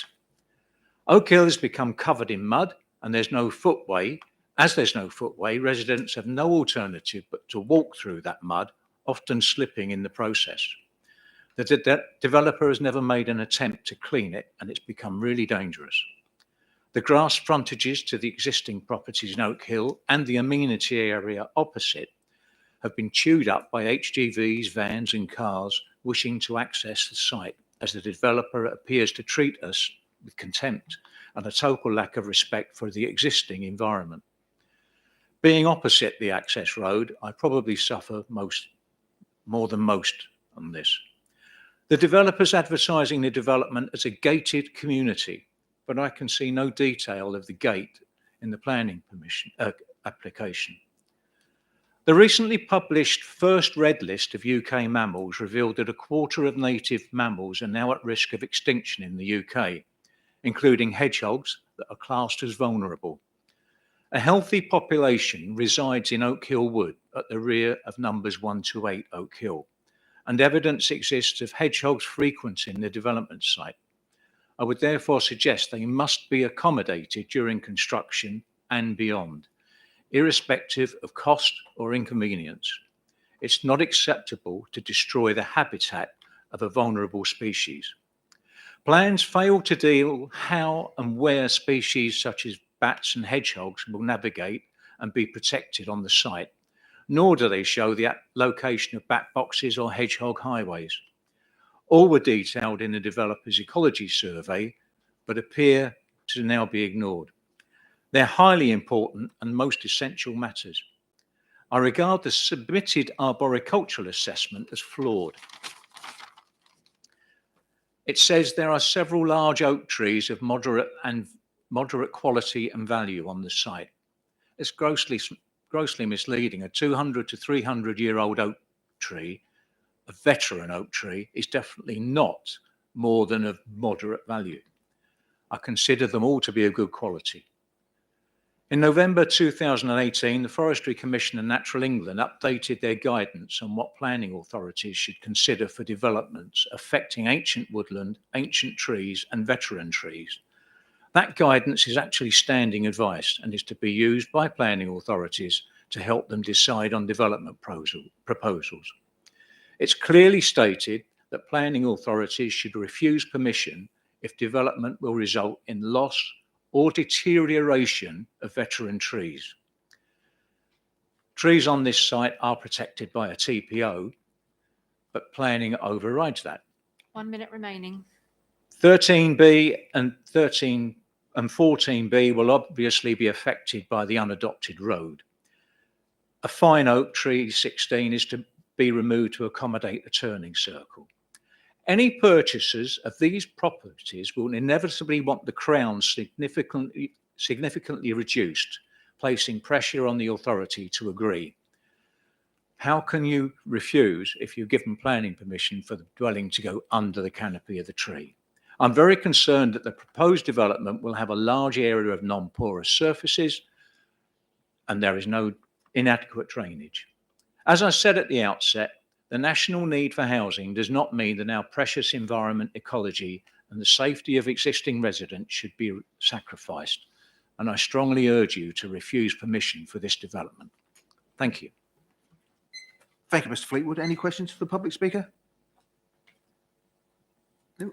Councillor Davies, your 5 minutes, sir. Thank you very much, Chair, and thank you for allowing me to speak. So as ward councillor for Brundle ward, I'd support the objections of the parish council and that of Mr. Fleetwood as well. I'd just like to refer you to the tree officer report, page 70, paragraph 4.5, and the encroachment onto the root protection area that would occur with this development of tree T14 as being not acceptable, and the tree officer strongly objecting to the layout as shown. Previous layouts have shown 3 dwellings, and he says, I would ask that the proposal be revised, reducing the number to a minimum of 3. And I think given the objections and the concerns about tree protection in this area, there is clearly overdevelopment. Referring to paragraph 5.6, we've got concern has been raised in relation to the overdevelopment of the site. There have been various amendments to the size and proximity of the dwellings during the process of the various planning applications to try and overcome some of these issues. So it's recognised that there are key issues here in terms of damage to the trees and the ecology. And despite the developers' attempts to make these adjustments, certainly the parish council and myself and I would support also the objections of my colleague councillor, Councillor Laming, that this development is still not acceptable. Again, in paragraph 5.10, we've got, as has already been referenced by the case officer, a condition is to remove permitted development rights on this site, which recognises the difficulties of the size of these properties and the proximity, trying to fit them into what is quite a sensitive site. When we look at page 74, paragraph 5.15 on trees, we talk about the realignment of the road to try and avoid the root protection areas. It doesn't entirely, as has already been commented by the tree officer. It doesn't remove encroachment of the critical root protection areas entirely. There's mention of no-dig construction as being another condition. So here's another condition on this development, so of no-dig construction to preserve the root protection areas of these veteran trees. There's a question around, and drainage is mentioned in 5.16. Consideration will need to be given to the position of any drainage feature within the site. How can you secure drainage when you've got no dig construction in these areas? I mean, it's a condition, but I'm suggesting that all these conditions contribute to actually saying this isn't a feasible development. Paragraph 5.19 talks about foul water drainage that the developer is saying can't connect, so we'll have to look at septic tanks. Septic tanks in this location on this development, you're digging into the ground, damaging all these tree roots and networks between these trees. And it's not only the trees, it's the whole ecology of the area. Now, the condition is, I mean, no dig septic tanks being offered. How is the developer actually going to secure these conditions? The other one on 5.18 about ecology enhancement. Again, how is this going to be achieved? It's not clear. And of course, with the new Environment Act coming along, we're going to be looking at how to enhance biodiversity, not just maintain it. Right. So I've mentioned the conditions required to protect the RPAs. 5.21. So drainage details, we need to have careful regard to the trees. Mentioned that one. And finally, as I've said, there are a number of conditions here which make this whole development questionable. And if we have so many of these conditions, 16 so far, which relates to no dig, relates to septic tanks in this highly sensitive location, then I would say that it's not a feasible development and that it should be refused. Thank you. Thank you, Chair. Councillor Davis. Any questions for the public speaker? Councillor Beadle.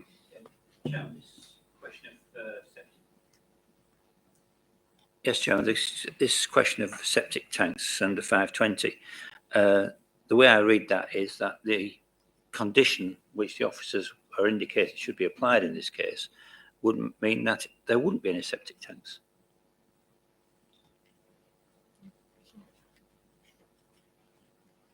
That was a question for you, Mr. Davies.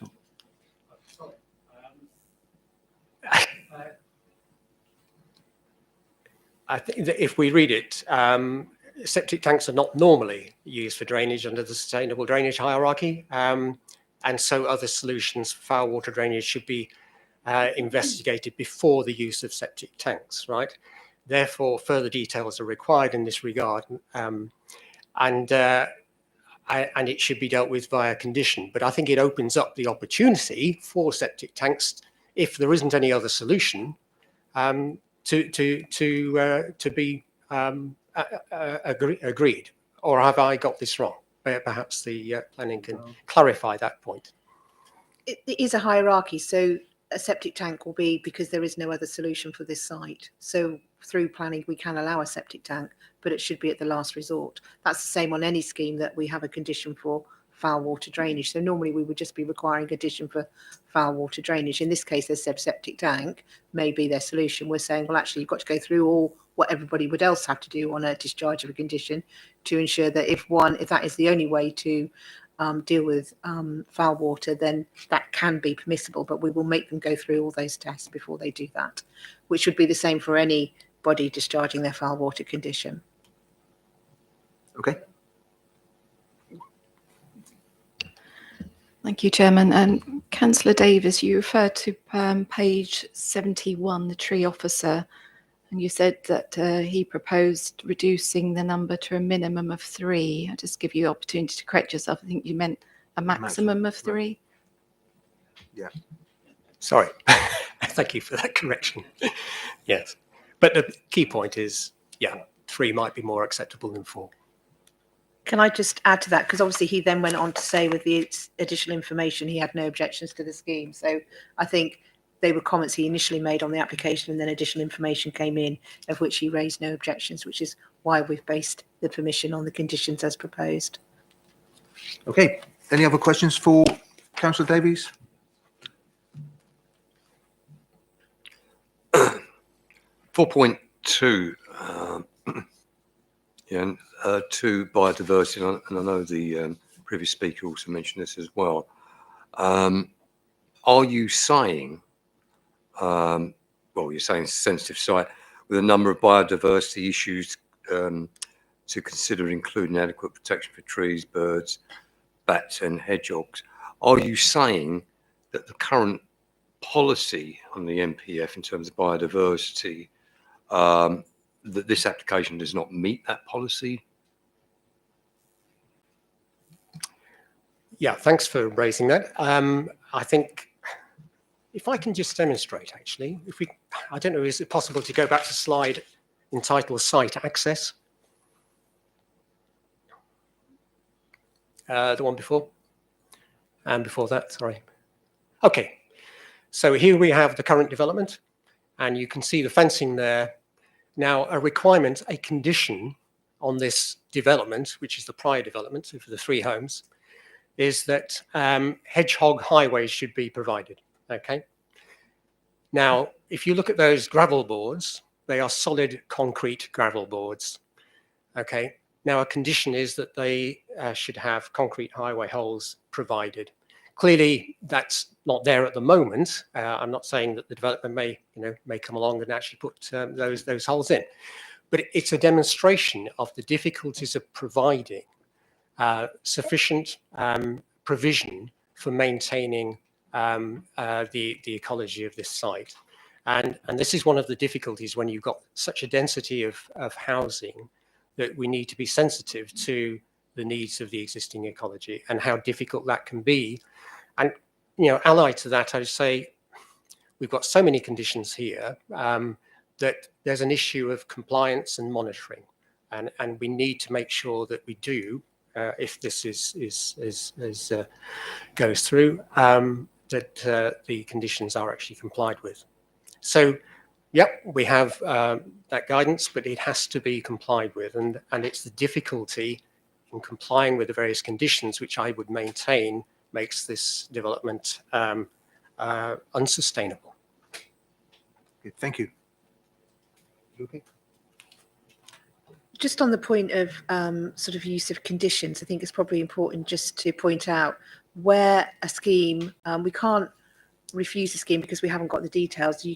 We have to look to approve a scheme with conditions to make the scheme acceptable. So the list of conditions aren't unusual. There are a number of them on this site. We do monitor and our conditions and enforce where necessary. So we have the mechanism of making sure those conditions are complied with, but we can't refuse something if it can be made acceptable by way of conditioning, which is what we've done in this case. Thank you, Alan. Any other questions? Okay, over to you, councillors, for discussion.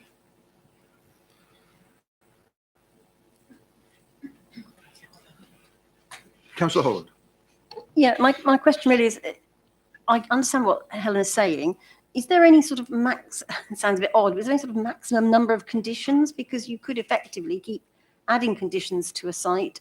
I didn't know, I sort of understand why somebody might consider that to be unsustainable. If there are so many conditions, that at what point can those be all met, I think is what we're saying. There is no guidance on how many conditions make an application acceptable. They have to be proportionate, reasonable, relating to the site in question, and they have to be enforceable. So there are what's called 6 tests of when we apply conditions. So they have to be met.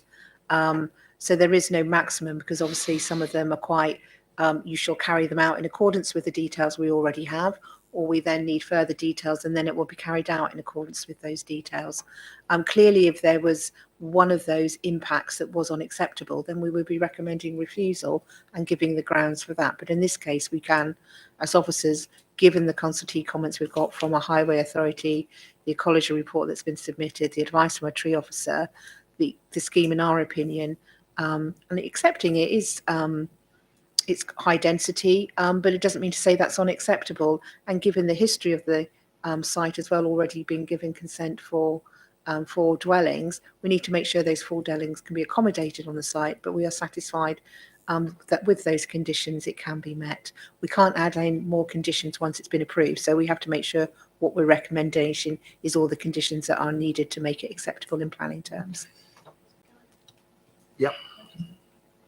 So regarding the one to do with the foul water, if they had to put a septic tank in, is there not something about digging underground in case you damage the roots? Are we clear that there is room to put in septic tanks if that's what's needed without damaging the trees? We've got a condition that ensures that any service runs that are needed, including like putting in any foul water, does need to still be submitted. That condition, I'm sure, will be worded, and Sarah can confirm, because obviously we've got them in short form for you, that no development shall commence until those details are agreed. And that drainage one is really important, because if they have to go to a more complicated drainage system, that means actually they need to make the dwelling smaller, then they'll have to resubmit, because they've only got consent for the dwellings as located, providing they can meet the condition requirements. If they can't make those and they need to amend the scheme in any way or form, or cannot comply with the conditions set out, they will either have to apply to us to amend the conditions or put in a different proposal to accommodate those methods that they need to put in. So it's subject to those details coming to us to be agreed to our satisfaction. So we still have got control of that. And just confirming with Sarah that would be a no development before the foul water. So they need to design that out before they start to make sure they can accommodate it, if that makes sense. Okay, I've got Councillor Riley, then Councillor Ward, and then Councillor Folger. Yeah, that last point you mentioned, I hadn't actually covered something I was thinking about as well. So it's a no development until that's cleared. Okay, it's quite crucial, obviously. There was also a point, just to clarify with the officers, that's been raised around density and also the road adoption. I mean, we've seen this in a number of locations, and it's causing the estates afterwards to be in a terrible state, actually, of repair, disrepair, and it comes down to residents. So in this, do the officers know why NCC has refused to adopt this? Is it because they're saying the road isn't up to the standard requirement they would need to adopt it? Or is there any other reason NCC is saying they won't adopt? I'm not sure there's a specific reason why NCC have said they won't adopt. Obviously, we've already got the approved scheme on the site, which was going to have the shared access, which is already unadopted. But it's not an unusual approach in terms of new properties being served off a private drive. And it's something I think NCC allow up to normally about 8 properties from a private drive. So it isn't an unusual approach at all. I think the key things that the Highways Authority have done as part of this application is obviously making sure there's that sufficiently sized turning head and things still within the site. Even if it's a private drive, they still have to meet certain tests around the size of turning heads and things for that for the application. Yeah, the point I'm making here is about sustainability. So one of the problems that keeps occurring, it's been happening in the last decade or so, is this change of non-adoption to then estates having road access, which then the residents have to deal with. So unless there's actually, and I'm not seeing it in this one, I've seen it in some applications where it says residents will be responsible, so, i.e. they set up a residence management company to provide the maintenance cost to provide it.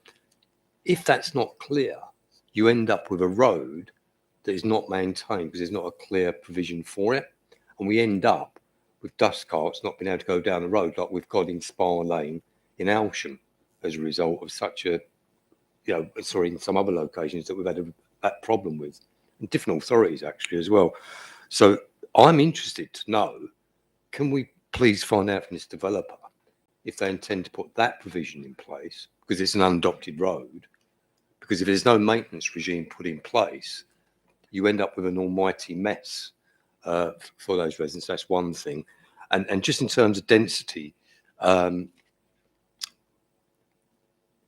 happy are the officers that the size of the plots, because this does come up in a number of planning committees, that the size of the property with the garden space around it, what is that percentage? Is it 50-50? Is it 50% house to plot? Is it 50%, 60-70% of house to plot? I found that very difficult to see on the screen. I can't actually see it on here either.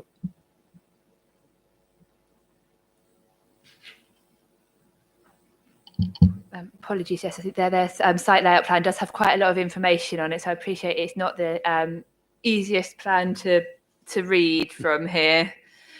I don't have an exact, I can't give you an exact percentage between the dwelling and the garden size. I think what we have said is we think they're not the biggest plots. I would agree they're not the biggest plots. We think there's a reasonable size. The plots are still a reasonable size, and there's a reasonable amount of garden space within the plots. sort of particularly say plot 1, we have actually had that plot amended to bring it slightly further forward so that there is more space and within the rear garden. I think sort of the bungalows are on sort of slightly larger plots and there's sort of space around the dwellings themselves, but sort of plot 1 is probably the tightest, and we've amended that to bring it forward to create a larger rear garden there. And I think on that basis we felt it was like, and apologies, I can't give you an exact area, but obviously we've got a large patio area and then a reasonable garden there. It was felt, having regard to the overall area and location, that was an acceptable level of space. Is that policy compliant? Sorry. Policy compliant. Yeah, is it? That is the whole point, is it, in terms of that density? Do you not have a...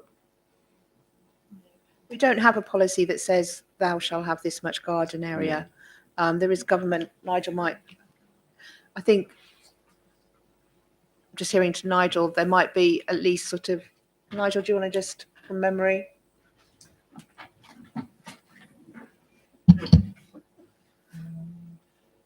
I mean, looking at the site, it's not dissimilar to what's already been approved. So clearly, you've got to have regard to that as well.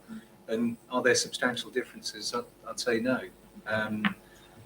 General advice is you normally look for a 10-metre deep back garden, but here you've got plots that are sited with more curtilage around them to the sides and the front. So it's a holistic view you have to take in terms of the space around, but also the distance of separation with neighbouring properties. So I think we would argue it's not a cramped form of development that we would could give rise to reasons for refusal in terms of the character of the area, which is why recommendation before you is to approve. Okay, it's on that point, Chair. It's around the character area and the setting, etc., which has come up previously. And I think what Nigel is saying is, in comparison with what's already been agreed, it's commensurate with that, even though to me it looks pretty dense, but in commensurate with what's already been agreed in terms of its setting, I think that's what you're saying. Is that correct? So it fits with policy. Yes, that's what we're recommending. The point for sort of just seeing Nigel was just confirming that we don't have any minimum standards of garden space, which was actually clarified.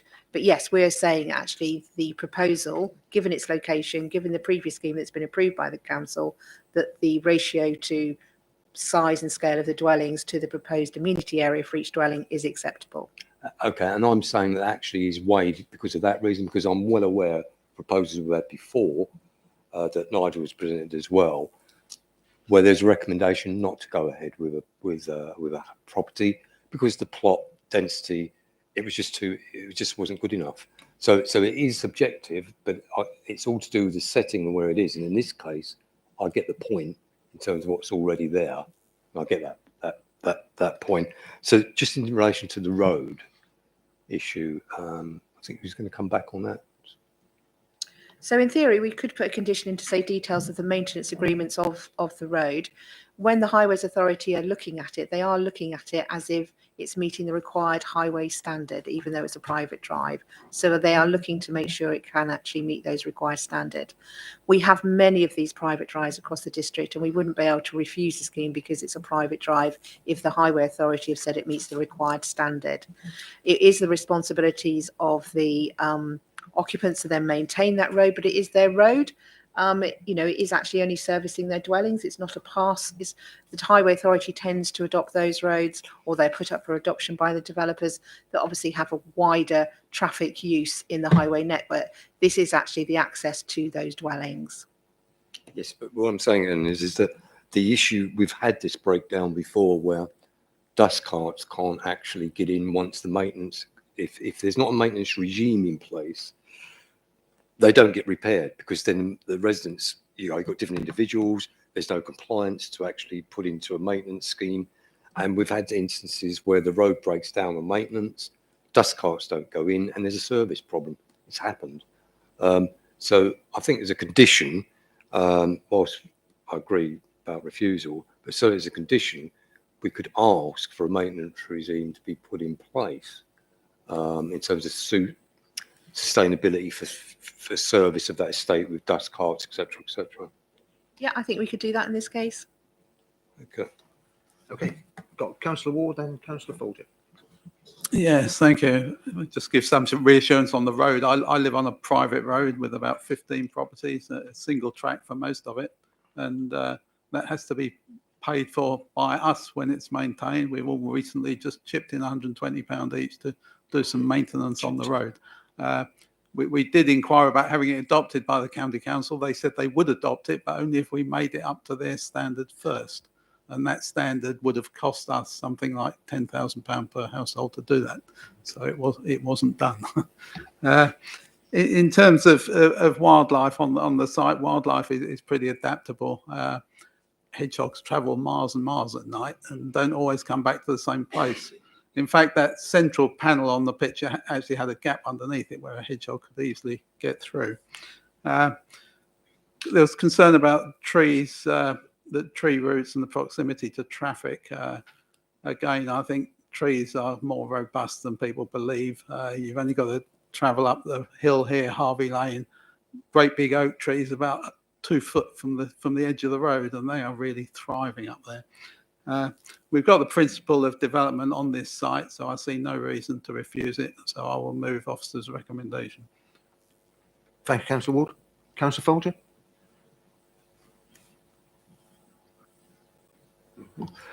Yeah, thank you, Chairman. Yeah, I'll look at the site. I get the impression that with the size of these properties, there is a question of overdevelopment on here, and clearly there's also problems with the access and narrowness of the road, etc. And I do have reservations about the question of overdevelopment, and I think the access has been pointed out. One of our speakers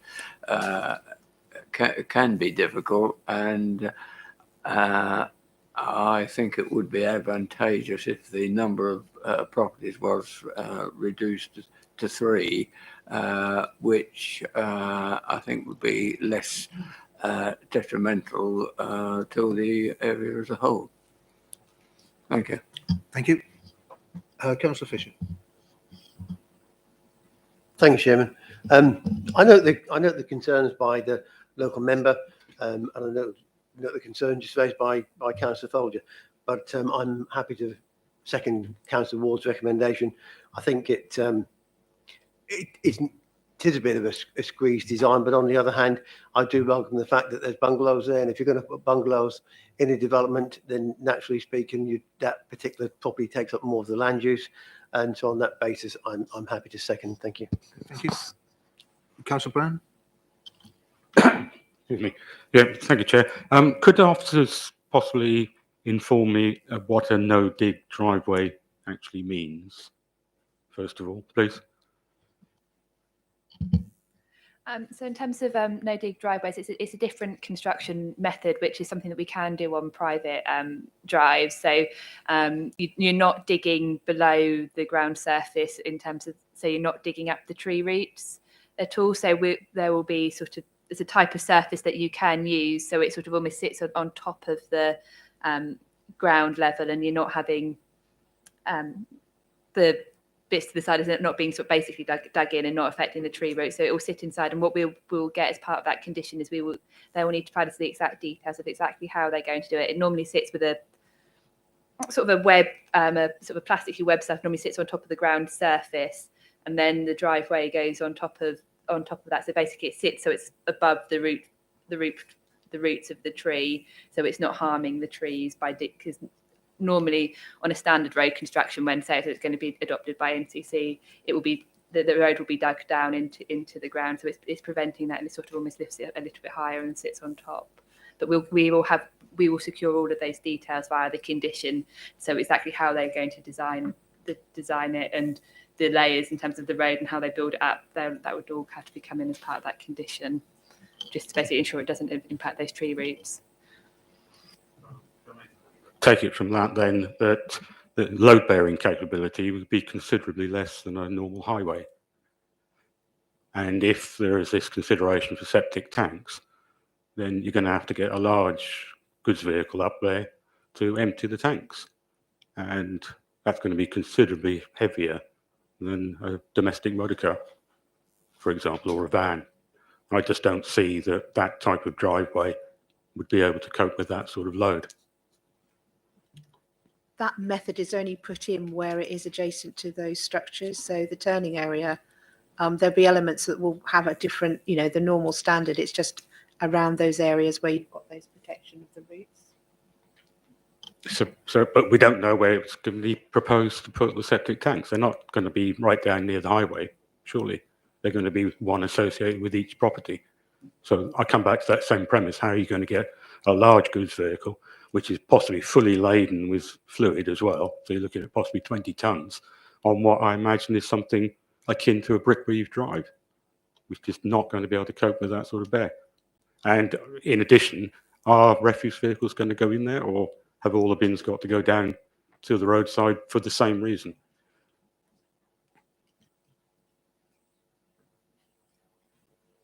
I haven't got the details to hand. I don't know whether Sarah has what it's actually that load bearing of the non-dig construction. I haven't got that to hand.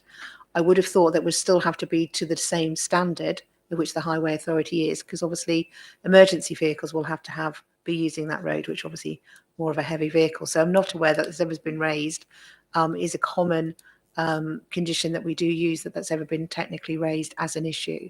But I haven't got that information to say what that load bearing is with that method of construction, other than it is used throughout the industry and can be used on all types of road. It doesn't have to just be restricted to on adopted roads. I think you can use it on adopted roads as a no-dig method construction where that is necessary for that element.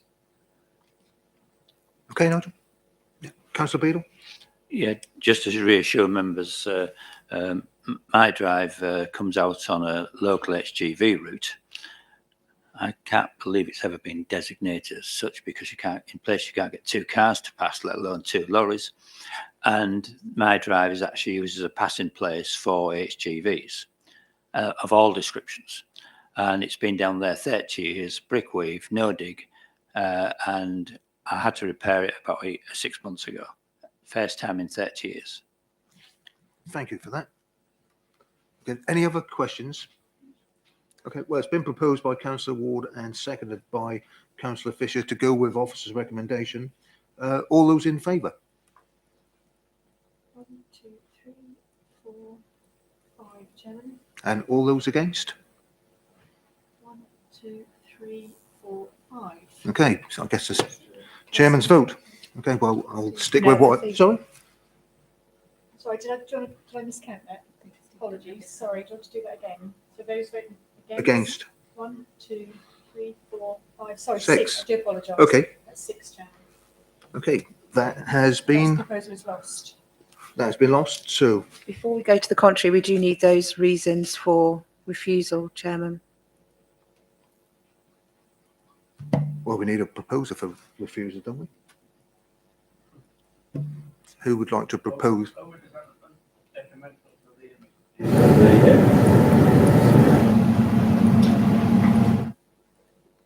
If I can add, Madam Chairman, though I voted in favour, I almost voted the other way. I would say policy GC2, which says location of new development. New development will be accommodated within the settlement limits defined on the policies map. Outside of these limits, development which does not result in any significant adverse impact will be permitted where it accords with a specific allocation and or policy of the development plan. Well, I think we've heard enough arguments just about to say that it has got adverse impacts, as I said, to a degree, how much emphasis can place on that, but it certainly doesn't accord with a specific allocation or a policy of the development plan. I think on GC2, if you are going for grounds for refusal, that would be a legitimate ground for refusal. Unfortunately, GC2 relates to development outside of your development limits, and this site is within the development limits. So unfortunately, that policy isn't applicable. You have got policies within the report. Obviously, being within the development limit, there's a principle in favour of development. We can't use GC2 because that's for where we haven't got allocated sites or within a development limit. So you are looking at your sort of character, design, impacts on habitats, amenity, etc. I haven't heard anyone say there's an impact on neighbouring amenity. I think what you're concerned about is impact on the natural features, if you like, the proximity to the trees, overdevelopment, size and character of the dwellings in relation to those features on the site. Is there anything else you are citing? Be handy to have some more. Could we do TS3? I know it's highway related. If the road is a no dig, it does. I would err against that because the Highway Authority has not objected to the design and layout in highway terms.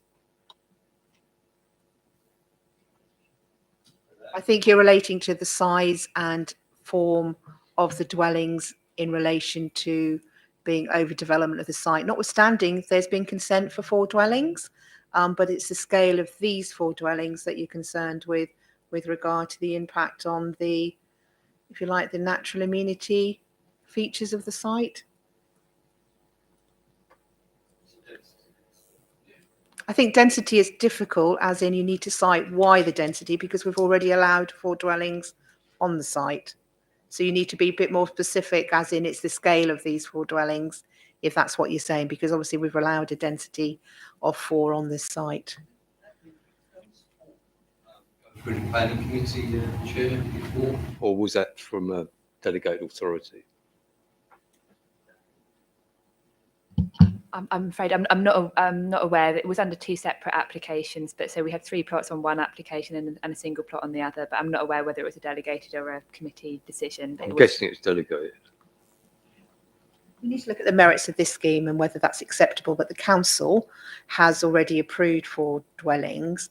I think what you're saying is the scale and form of these dwellings, given the constraints of the site, is not meeting those policies relating to design, character and form, and then the impact on the features, actually natural features, the trees on the site are over compromised due to the proximity. Settings part of that, and the setting, yeah. Councillor Holland, is that a finger? Yes, I was looking at EN2. Was that Just pop your mic on.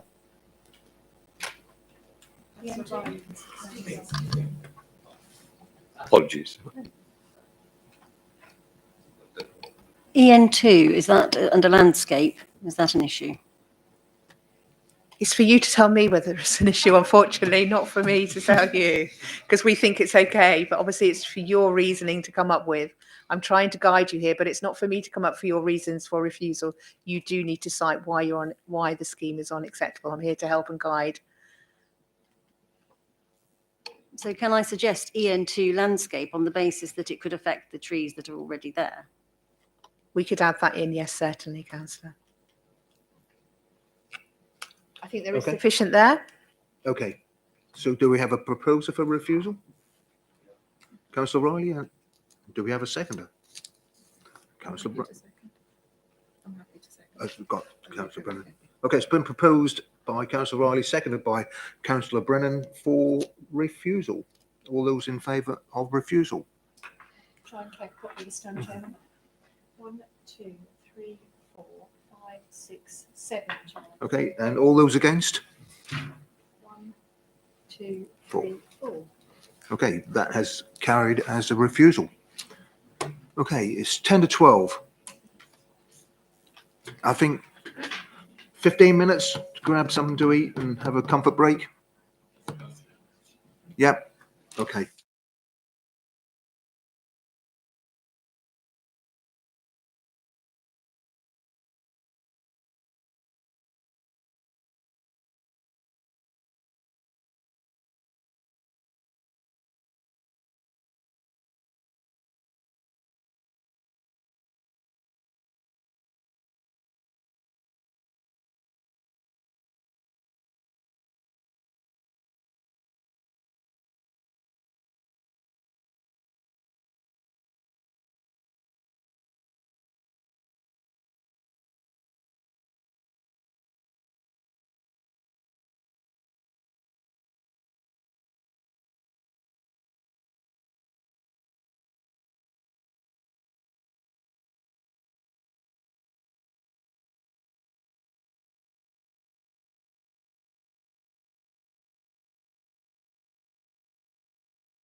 12, let's reconvene. If I can call for, actually, Councillor Cobblestone, if you want to take that chair there, because we've got 5 public speakers now on this one. If you don't mind taking this end chair, you can spin that table round if you wish. Mr. Parker, if you want to take the my right hand side one. Mr. Shirley, if you wish to go in the middle, and Coltishall Parish Council, if you want to share that end table together.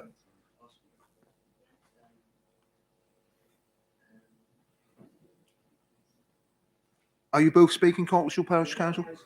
Okay, just bring a chair forward and then just share that table together.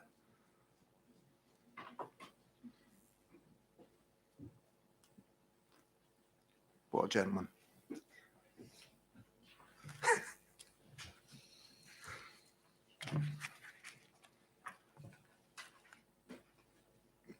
Okay, item 4, 2020-16-27, Coltishall. Over to you, Nigel. Sorry? Yeah, I know. Yeah. Well, he's new. Yes. You were just going to do the declaration as well. Okay. We do the declarations of interest? No, that's in Mr. Parker. Oh, yes, sorry. I do apologise. Sorry, it came to light earlier on that Mr. Parker is an ex-employee of Broadland District Council, but I think, was that, what year did you leave, Mr. Parker? That's 14 years ago. 14 years ago. So okay. Okay. It's just. No, I loved it here. It's great. Yeah. That's lovely. Thank you. Thank you for sharing that, Ms. Okay, Nigel. Okay, thank you, Chairman. Item 4, although the third one today. Just arrange my wires. Okay, this is a full application, residential development for 30 dwellings, including new vehicular access and open space. So start with a visual presentation.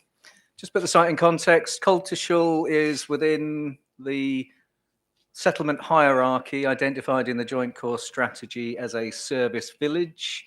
Therefore, it has a settlement and it has housing allocations for growth. And this is under the existing local plan. I'll come on to the emerging local plan shortly. Application site is on the east side of Rectory Road, as you see on your slide here. There's an existing site allocation, Col 1, under the site allocations DPD, part of your development plan. There is an allocation for 25 to 30 dwellings on this site. So the principle of residential development is already established, as it has been through the grant of an outline planning permission.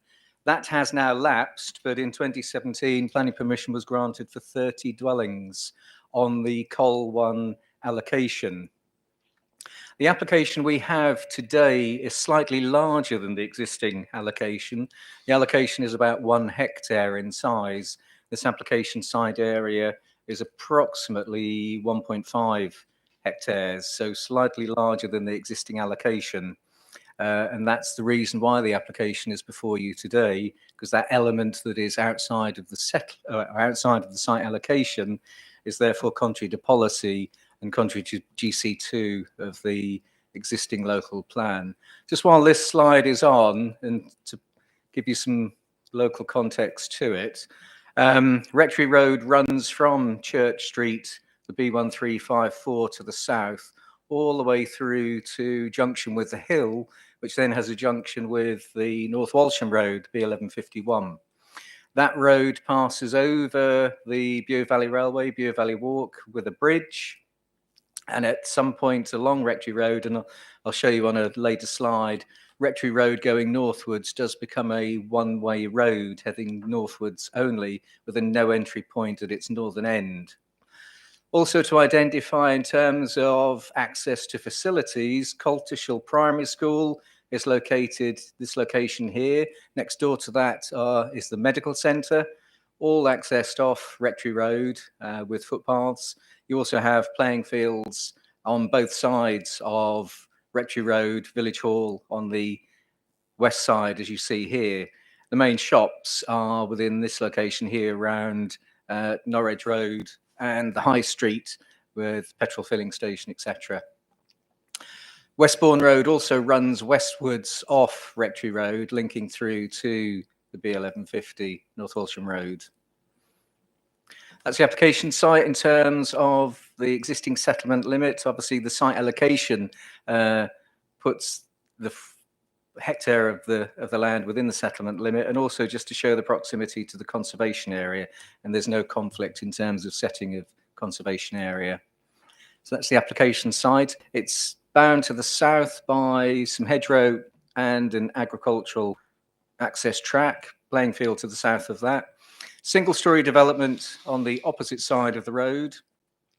Existing hedge to the frontage of the site, which was acknowledged through the site allocation and with the outline planning permission that because of road improvements that were required as part of the allocation, that hedge would have to be removed and would be replaced as part of the development. Northern boundary is with the Bure Valley Railway, Bure Valley Walk. That railway runs into a cutting, so there is a change in level. The footway or the path, Bure Valley Walk and the railway line are at a lower level to the application site because it goes into a cutting to go under the road. You've then got an embankment with trees, etc. on that northern boundary, and then currently an open field boundary with the agricultural land to the east. You can see that clearly in this slide in terms of the aerial view. The one-way only starts at this point here, at that where that access track, the agricultural access track comes out, is accessed egress off Rectory Road. It's one way only from that point, and that's how it would remain. So anything coming out of that agriculture track can turn left or right. This bungalow here has to turn left only. It can access from the south, but it has to exit to the north. And that one-way system would remain through this proposed development as it did through the allocation and the earlier planning permission. That is the proposed site plan. 30 dwellings, gives a good mix of dwellings, including 10 bungalows. And 33% of the dwellings will be affordable, which is more than your current 28% policy requirement. Gives frontage development, repeating the style of frontage development on the opposite side of the road, so it creates a living frontage with private drive serving the frontage plots, and then an access road leading in to the remainder of the development. You do have, just to compare that actually, that's the current layout, and that was the layout that was approved as part of the outline planning permission, much more dense and urban in form. Proposed landscape master plan, we are getting a 4-metre additional belt of planting and ecological margin along the northern boundary of the site with other open areas, including space to the eastern side, replacement hedgerow, albeit with gaps because of the private drives serving the bungalows along the frontage, hedgerow along the southern boundary, and in part along the eastern boundary with open space amongst it. The site will drain through infiltration, and it has a scheme within the highway. The county council will adopt the surface water drainage within the dwellings themselves. That will be privately maintained soakaway systems. Road frontage, in terms of the style of properties, characterful bungalow developments, fairly steep pitches to give you that street scene, and an extract of housing types within the development itself, the 2-storey ones, either linked, detached, detached properties. As part of the proposal, the allocation required the site to be investigated in terms of off-site highway improvements. Now, this scheme provides a lot more in terms of off-site highway improvements than the earlier grant of outline planning permission, and I'll set out those additional benefits later in the presentation. But to identify where we're at in terms of what improvements will be promoted as part of this scheme. Rectory Road will be widened on its east side to provide an adoptable footway for this length to the north up to the extent of the application site, which is effectively up to the road bridge over the Bure Valley Railway. And then to the south, this element will be a combined footway cycleway, thus enabling cyclists coming out of the estate to be able to cycle to the south so that they are not cycling against the one-way flow of traffic that goes northwards from this point that I'm marking here. There are two highway build-outs at this point here as traffic calming features. It's an adoptable standard road that will go into the estate to be adopted. Other elements of that highway package are the promotion of a 20 mile per hour speed zone. All of the element coloured yellow on that plan is subject to a 30 mile an hour traffic regulation order. It's proposed as part of this application that a TRO be promoted to reduce traffic speeds to 20 miles an hour. So that goes for the length of Rectory Road just beyond the bridge, which is the last of the residential properties, extending into St John's Close and Rectory Close. St John's Close is where the primary school and the medical facility is located. You've got the playing fields and village hall either side of Rectory Road, and it takes in Westbourne Road as well up to the junction with North Walsham Road. Rectory Road on a north-south direction is very much used as a safe route, a walking route from the Lingway area of Coltishall to the primary school, so that there will be benefits associated with that.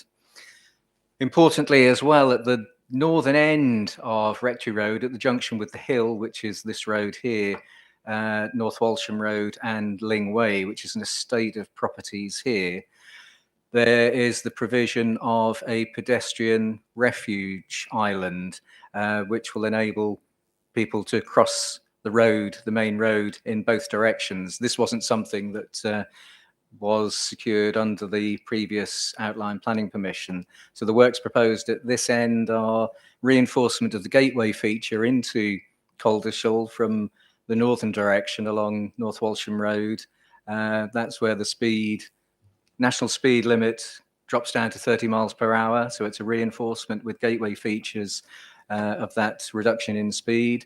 New white lining, obviously to realign in relation to the pedestrian island refuge feature in here. Some slight widening of the carriageway to facilitate the road width for that island to go in, and or an extension of a footway to give a dedicated dropped pram and crossing point to link up with that Central Island pedestrian refuge crossing.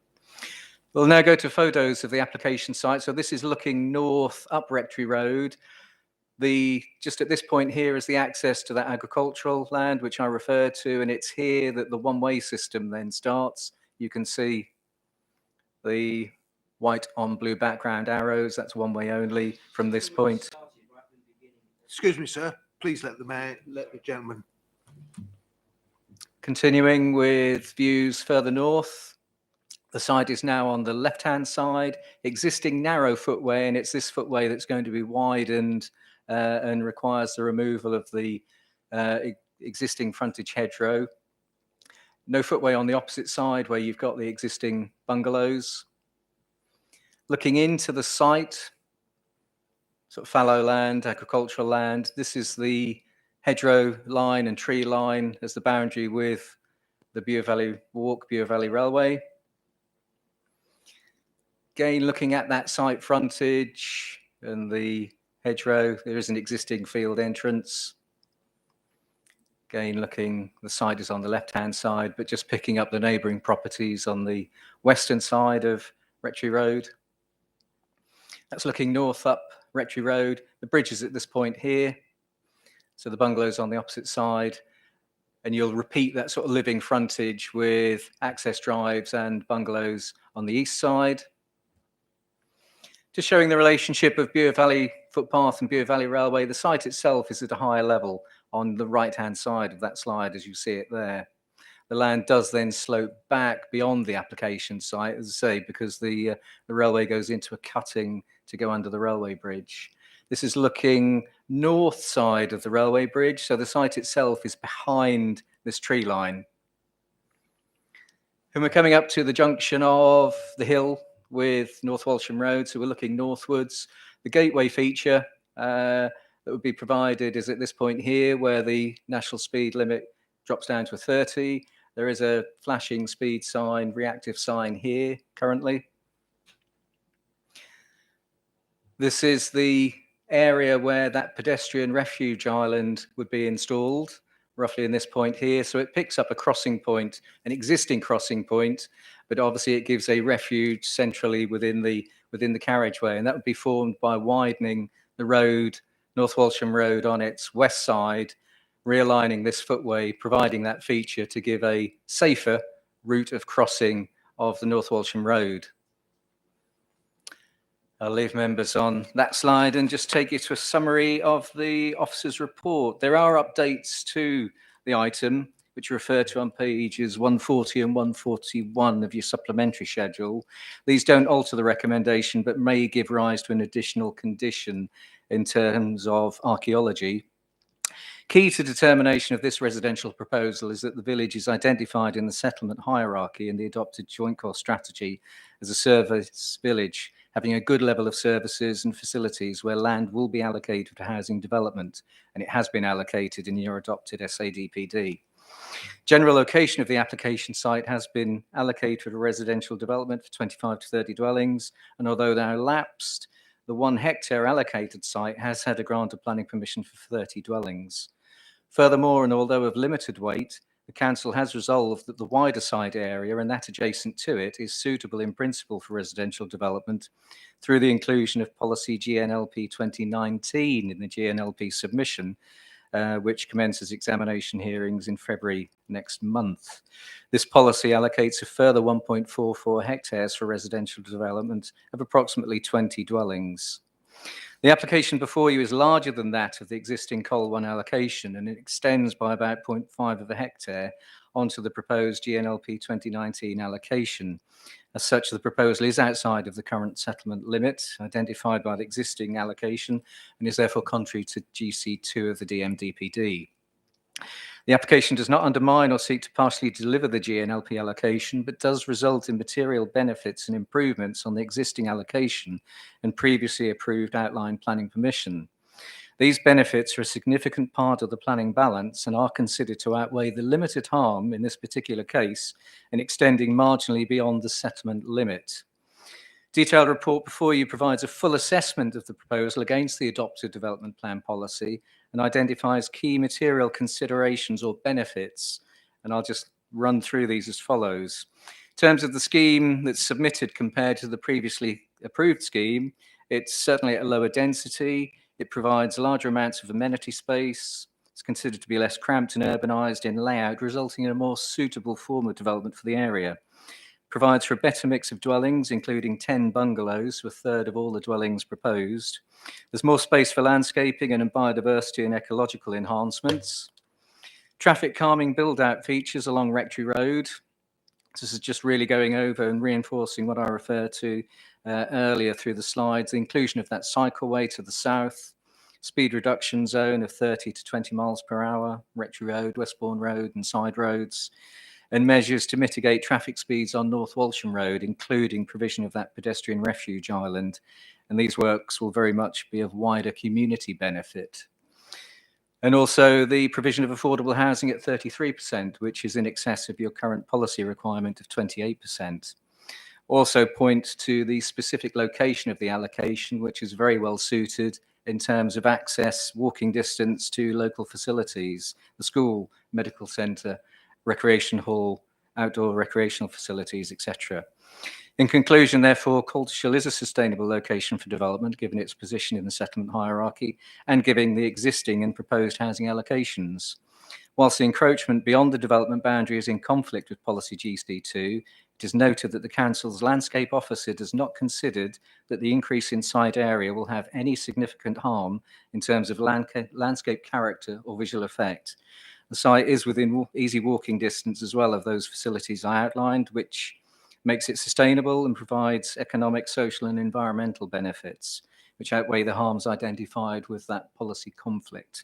On balance, therefore, delegated authority is sought to approve the application subject to a 106 agreement and heads of terms and conditions as listed on pages 108 and 109 of the agenda, with the addition of an archaeological condition if it is required. The Historic Environment Service are currently assessing a report in relation to archaeology on the site. If they feel that further work is required, they will advise us. We're seeking delegated authority, but I raise it now that potentially an additional condition may be required. With that, Chairman, that's the end of the presentation. Thank you. Thank you, Nigel. Any questions for clarity from Nigel? I've got one. The approved scheme, what is the percentage of affordable housing on the approved scheme? That was approved under policy requirements at the time, and it secured 33% affordable housing through the legal agreement. But obviously that permission has lapsed. Yeah. And the policy in the JCS requires you to have regard to more up-to-date information, which is the SMAR, and that currently indicates 28% in terms of the current policy. Okay, thank so you. it's a 5% increase. Okay, thank you. Any other questions? Okay, public speakers. Mr. Matthews, you have your 5 minutes, sir. Good afternoon. I'm going to make 3 very short statements. Just sorry, do you want to pop your mic on? Okay, yeah.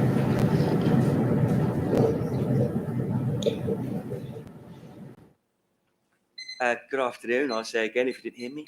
I'm going to make 3 short statements with some sort of complimentary remarks that go with it. We did hear some very persuasive language there, and we've written a 24-page sort of very considered and measured response from the parish council. And the first of our statements is that there is not any community support for this, for these published plans. It's not that we're NIMBYs. I myself have got a master's degree in architecture and have been a professional builder and advanced in energy studies. And we love building, so do our community. So I don't think that they want to stop it because it's building. They'd like building to take place. But it's not good enough. These are the comments, very common. It's unsustainable by any sensible measures. These are the sort of things that go with that statement of no community support. We go on to the other one. It's unsafe. Second statement, it is unsafe. The junctions really haven't been closely looked enough, we don't feel at all. And when they were, very seriously, 2 previous planning on this site before it was adopted by their local plan were refused. And they were refused because the junctions to the main highway were against policy TS3 because the junctions did not meet current standards. And so we see that as dangerous.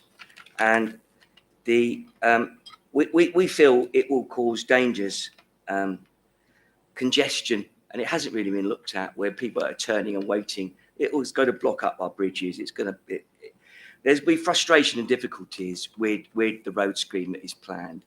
So it's unsustainable and not good enough is really what we're saying. Although we wish to see further building going on in the village. And thirdly, the third statement is Board of District Council broke your word. You had said that if in 2013, if this site was allocated over and above an available brownfield site, that it would last between 5 and 7 years. And it was, time related. This was subsequently removed without our sort of knowledge or we never had time to sort of think about it, or it wasn't a transparent move. So that is the third statement. You broke your word. So I'll repeat the three statements. It does not have community support. Okay, it is unsafe. And Broadland Sister Council broke your word about how long the compulsory settlement obligation would last. And I rest my case. Thank you. Thank you. Did you want to just come back on that, Nigel? Anything I wanted to come back on was just the reference to Broadland District Council breaking its word, which is incorrect. The gentleman is referring to the original site allocation consultation document many years ago, and there was wording in the policy, I think, that suggested if it didn't come forward within 7 years that the allocation would be dropped. But that line was actually struck out by the examination inspector. And obviously what we're working to is the adopted policy, site allocations DPD 2016, and there is no such reference within that. Okay, thank you. Any other questions for the public speaker? No. Thank you, Mr. Matthews. Ms. Taylor, are you have 5 minutes? Thank you. Yes, please.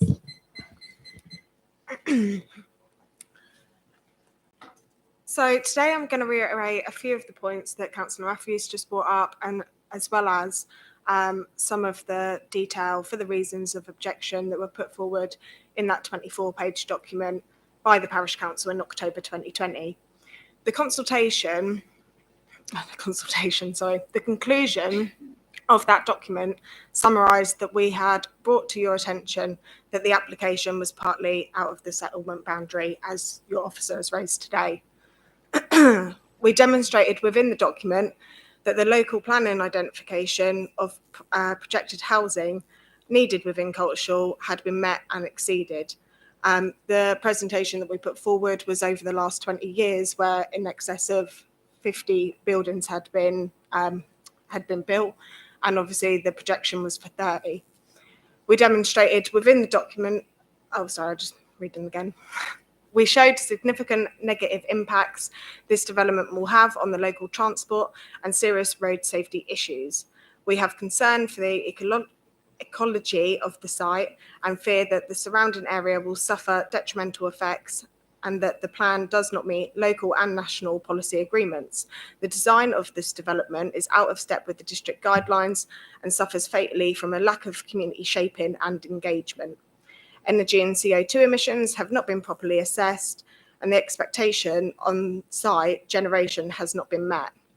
Poor transport links make compliance with sustainability objectives impossible at this time, and we therefore feel that the development is not compliant with Section 9 of the NPPF, promoting sustainable transport. Additionally, in considering development proposals, it should be ensured that safe and suitable access to the site can be achieved for all users, which is paragraph 110B. The Parish Council has raised concern that no proper road safety audit has been carried out by the developer. A sketchy stage 1 safety audit was carried out with the outline planning permission, which is now expired, which excluded consideration of non-motorised users.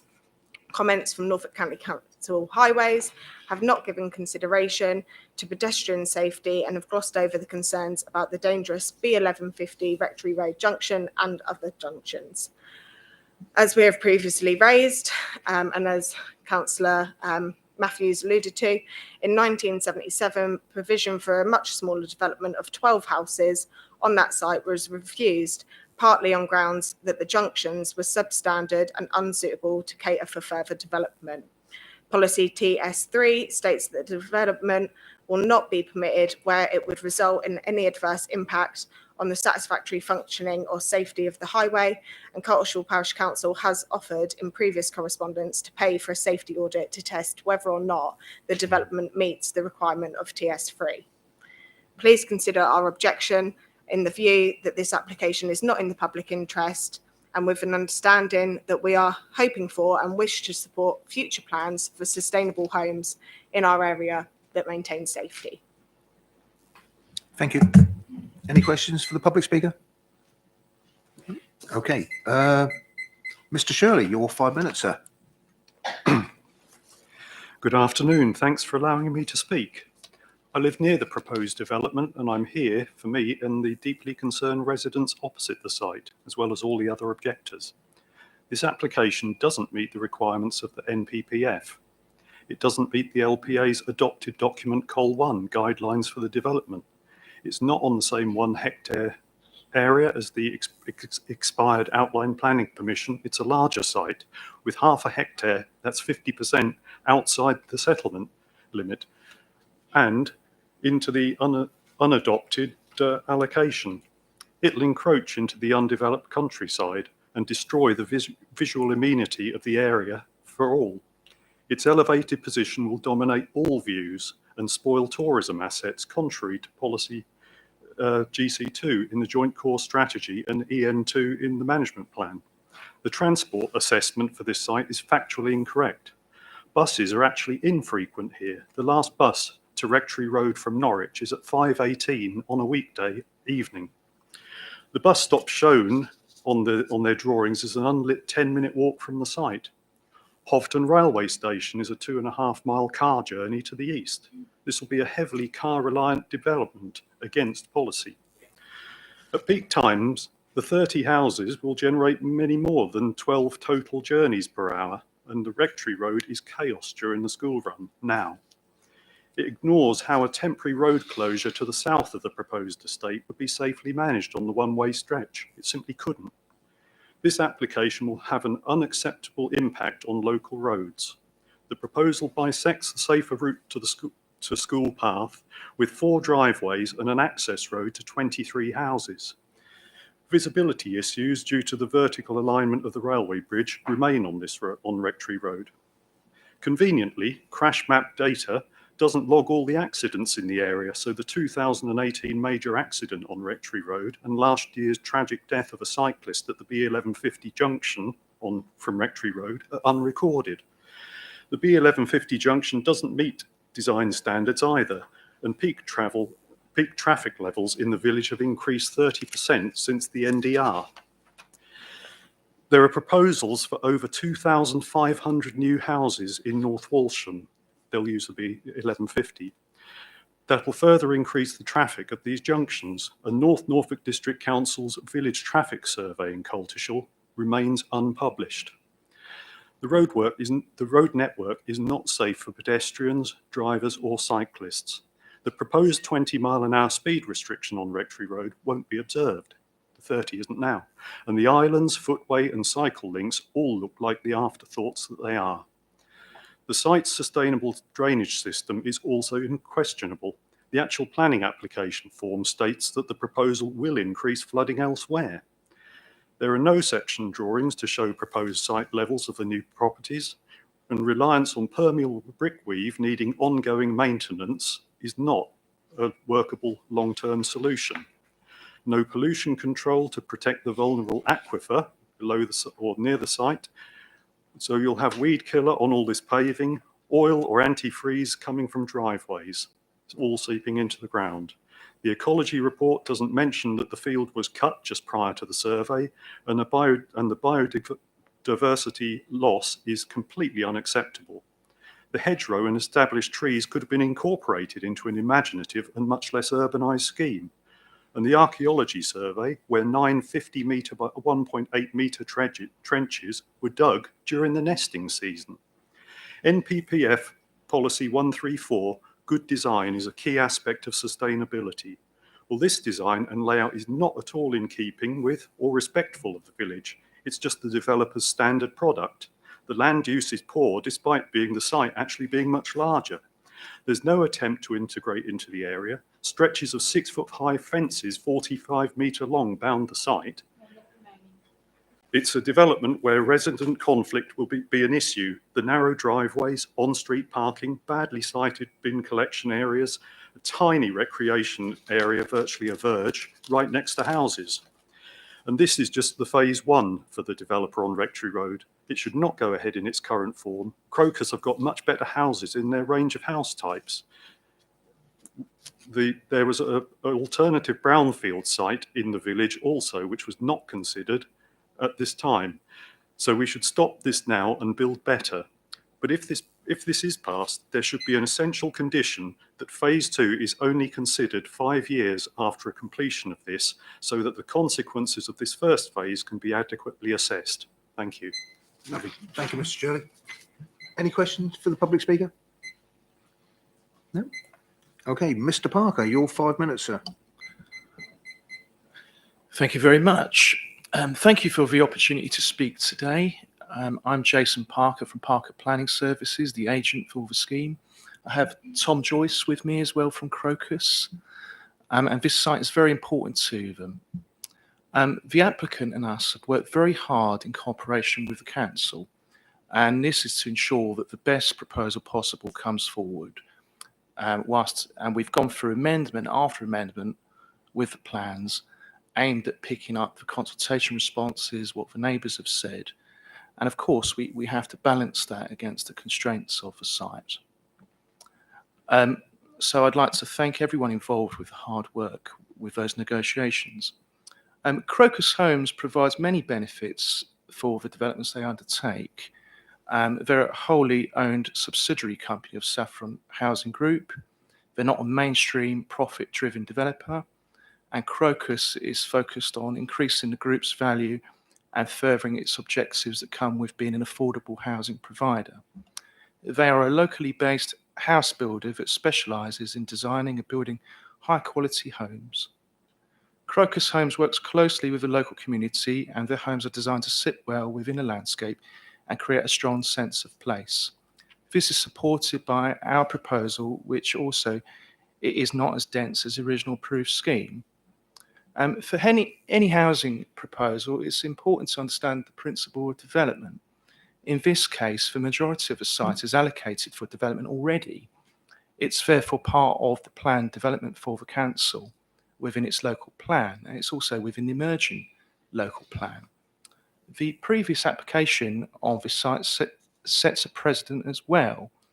And the main difference between that and the scheme proposed before you is what you would have ended up with is 30 homes on a much smaller site. That could result in a cramped form of development and would be far less spacious than that currently proposed. And that's one of the reasons you refused the last scheme that was presented to you today. So what does this bigger site provide? It provides a better mix of homes, larger garden areas, a more attractive development, better landscaping. The previous proposal didn't provide that, certainly not to the extent that this does. We have an ecology expert involved with this application. They undertook a comparison of the currently proposed scheme versus the previously proposed. And the conclusions of that is that this site performs much better than the previously proposed scheme. Another benefit is affordable housing, as you've heard, and 33% is on offer as part of this proposal, whereas the policy requirement is 28%. The quality of the homes as well. Crocus build what we call 10-year blind development. That means that you can't see the difference between the standard of the affordable homes versus the market houses. There's a full range of homes available for everyone, 1, 2, 3, 4 bed homes and many bungalows as well. And that means that everyone can be provided with housing, not just people with lots of money moving into an area. In addition to that, there's another benefit, and that's the highway improvements. Mr. Harris went through those improvements. The estimated costs of that is around £85,000. Now, these improvements, I don't believe, are necessary. They weren't part of the previously approved scheme, but that is one of the further benefits that Crocus have put forward. 1 minute remaining. Thank you. We've confirmed that there is capacity within the local services, such as schools and medical facilities, and it's important to remember that this number of homes is already planned for. Crocus endeavour to make a near immediate start on site to deliver this allocation, which the council are relying on as part of its housing figures. And And for those reasons, we believe that this proposal should be acceptable. And the main consideration is that if this is refused, then the only way forward would be a much more compact development. And we certainly don't want to do that. Thank you. Thank you, Mr. Parker. Any questions for the public speaker? No. Okay. Councillor Copplestone. Thank you, Chair. There is much local opposition to this development. Almost all the 63 households who responded to the consultations objected. The first I looked at said, "This is absolute insanity. The main access roads are already at saturation levels." And this message of overwhelming traffic levels was repeated by many. 2/3 of the land for this proposed site is an existing allocation Col 1. The remainder of the housing land is a greenfield site outside the settlement boundary. And although this is included in the GNLP, which was submitted to the Secretary of State last summer, I feel we cannot presently preempt the soundness of the plan by assuming this land is anything other than countryside and contrary to policy GC2. Rectory Road is the location of the primary school, preschool, doctor's surgery, village hall, recreation ground, church rooms, allotments and football club. Congestion on Rectory Road is already a problem, with many motorists and pedestrians using the road to access essential services and amenities. Road safety and heavy levels of traffic is an emotive issue in the village. The junction onto the B1150 from Lingwood and the Hill is already very busy, and in May last year there was a road traffic accident when a cyclist sadly died. Our community speedwatch team particularly concentrate on this area, and I've recently witnessed over 20 vehicles speeding in just 1 hour, many travelling at 45, 50 miles an hour in the 30 mile an hour zone, and unfortunately this is a regular occurrence. Although the recently amended plans offer a pedestrian refuge island on the B1150, a proposed 20 mile an hour speed limit on Rectory and Westbourne roads, plus a traffic chicane adjacent to the proposed development site, I am still dubious to the effectiveness of this traffic mitigation measures and feel much more needs to be done. For children living on the Lingwood estate, the safer route to school is still extremely hazardous crossing the B1150, and this will be compounded with increased levels of traffic from the new development turning onto the B1150 from the hill. There is a narrow footway from the junction to the top of Rectory Road over the historic Bure Valley Railway Bridge. However, there are no additional measures to safeguard pedestrians along this stretch of road.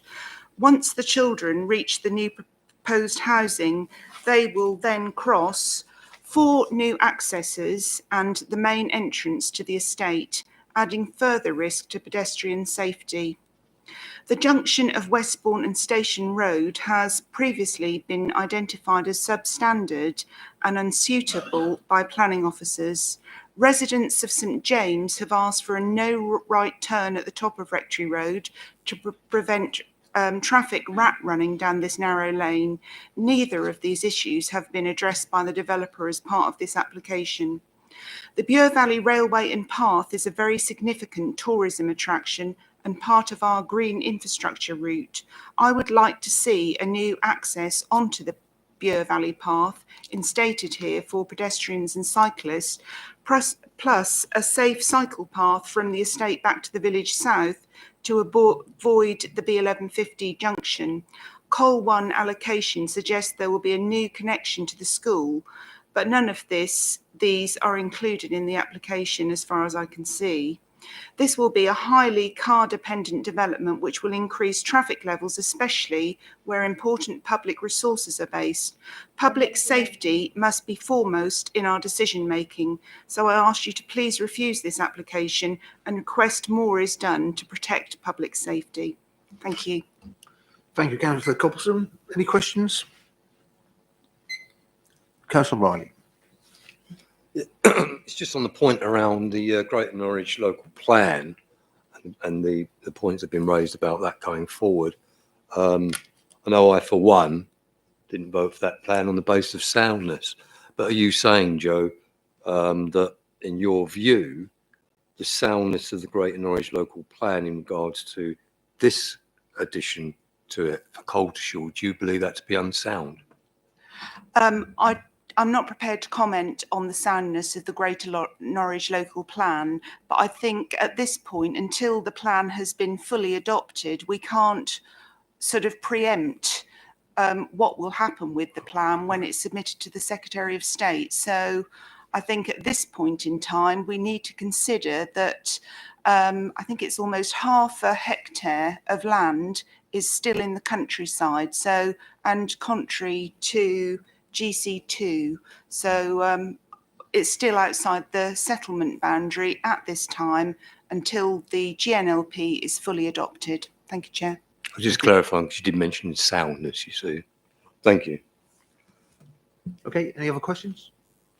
Can I just add to Yes. that, then, Chair? I will just add to that because I think what we've made it really clear that obviously it is contrary to GC2 because part of the site is outside of that, and we're giving limited weight to the allocation, which hasn't gone through due process. Having said that, we are accepting that this scheme is acceptable with the extension into that piece of land for the reasons outlined in the report, and we are allowed to grant permission contrary to policy where there are no harms. There are no harms, and you have clearly got benefits. This site will be developed out, although giving limited weight to the proposed allocation. This council has also endorsed that site going forward. So I think it's important to say that actually we need to look at the scheme before us on its own merits, which is clearly outlined in your report. It's got huge benefits over the previously approved scheme, and we think it is actually a site that clearly can be acceptable in planning terms. Thank you. Okay, no more further questions for Councillor Cobblestone. Over to you, ladies and gentlemen. Councillor Fisher. Thank you, Chairman. I've heard what the members of the public and the parish council have said, but I think when you look at the actually paragraph 564, which is a conclusion of a very lengthy paper and a detailed paper, I think that the considered benefits of taking this extra piece of greenfield land into development area, I think is beneficial, and hence I'm happy to move the officer's recommendation of approval. Thank you. Thank you. Councillor Ward, then Councillor Folger.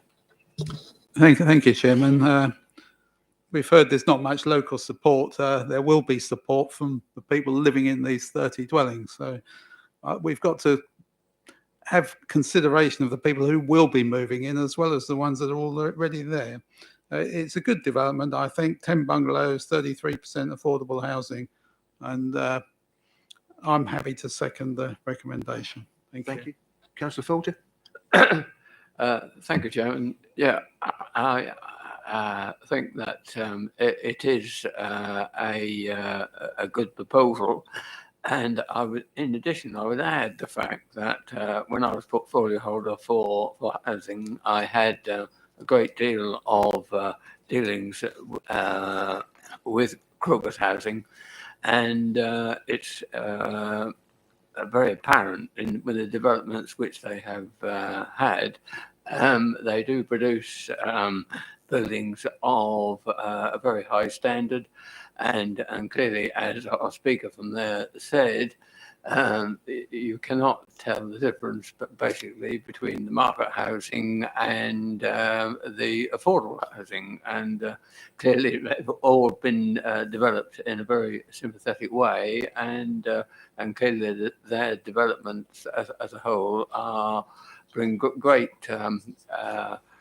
credit to them, and do enhance the community in which they're built. So clearly, I would support this application, particularly as from that point of view, and the proposal is more than policy compliant on the provision of affordable housing.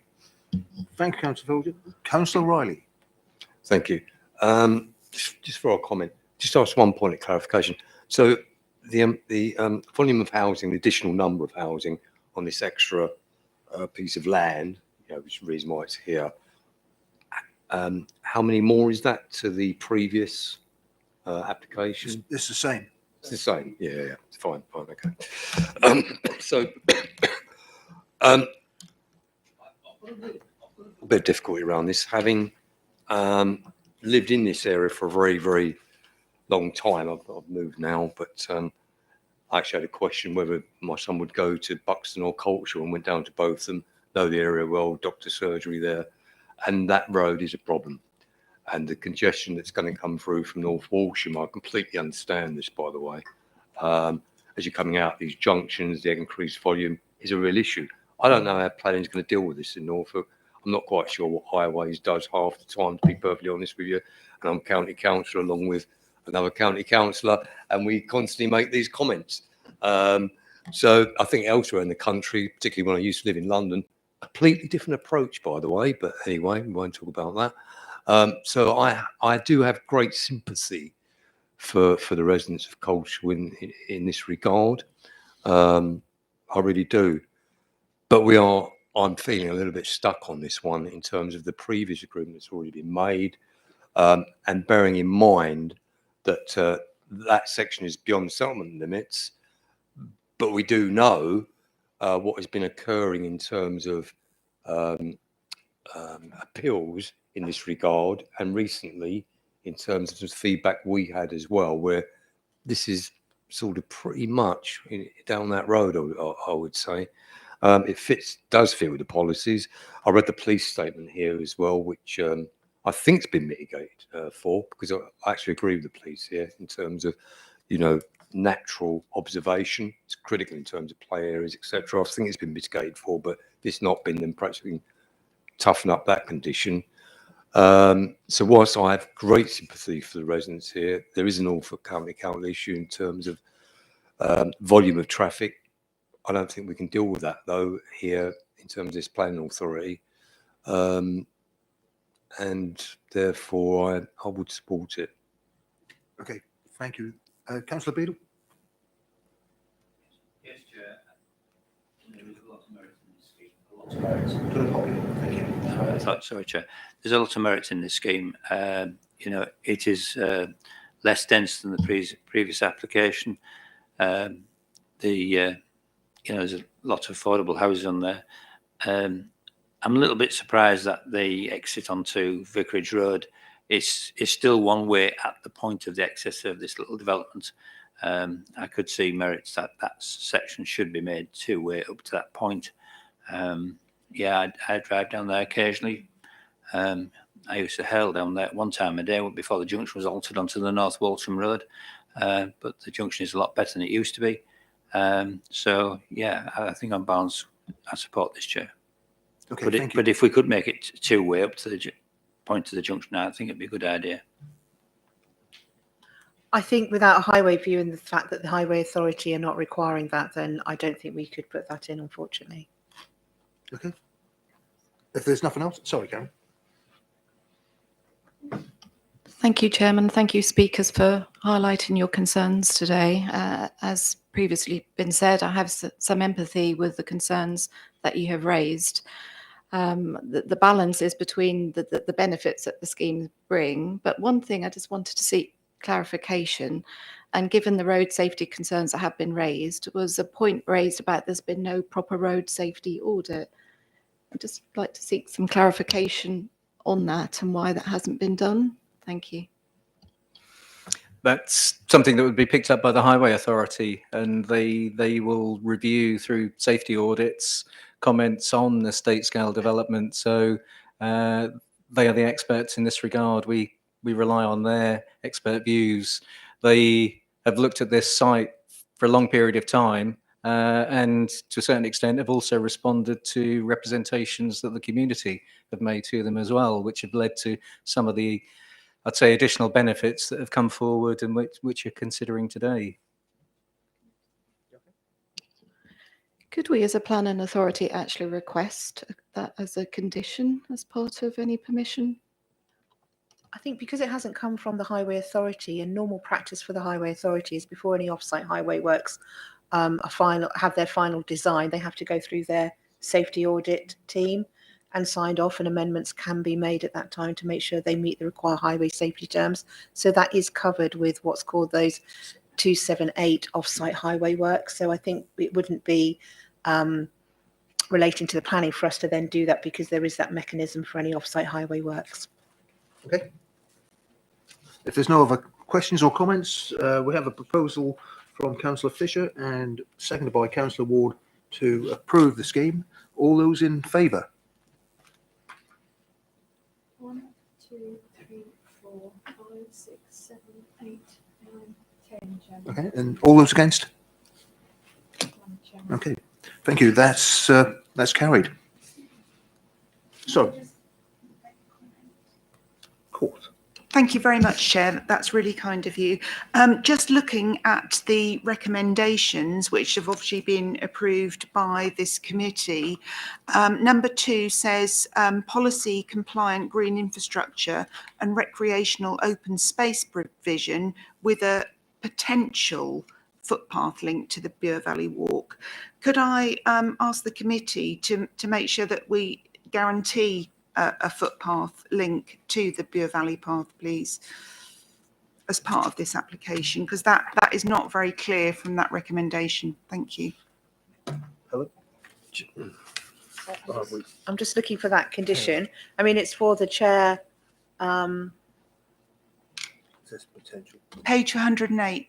Oh, that's Chair. in the 106. Yeah. So you're actually saying that, well, it's up to the committee in reviewing the conditions, whether you want that to be there shall be rather than a potential. We could then negotiate that through the 106. Chair, can I come in on this point as well, please? I actually did note that earlier on, it went out of my head, but the one point I want to clarify with this as well, are we talking about the same paragraph where it talks about adoptable footpath? No, it's page 107, Steve, on the recommendation, and it's recommendation 2. Okay. Because I also noted that there was a part of this was also referring to another section, Okay, to but we have- adoptable footpaths. Yeah, we have voted on this. Yes, Chairman, we've already voted on this. I don't see how we can go. Under chairman's discretion, what the ward member is actually now asked, we have, you're right, but what the ward member is also asking is clarification on the condition here, and can we also consider that? So that's something that could be considered. Yeah, that's what I'm quite happy to go and do now. Right, okay. So I'm quite happy to propose that instead of potential, do you want to put some word in there? I think we have to be quite clear, because clearly, and I'll let Dawn explain it, we have made the decision on the recommendation.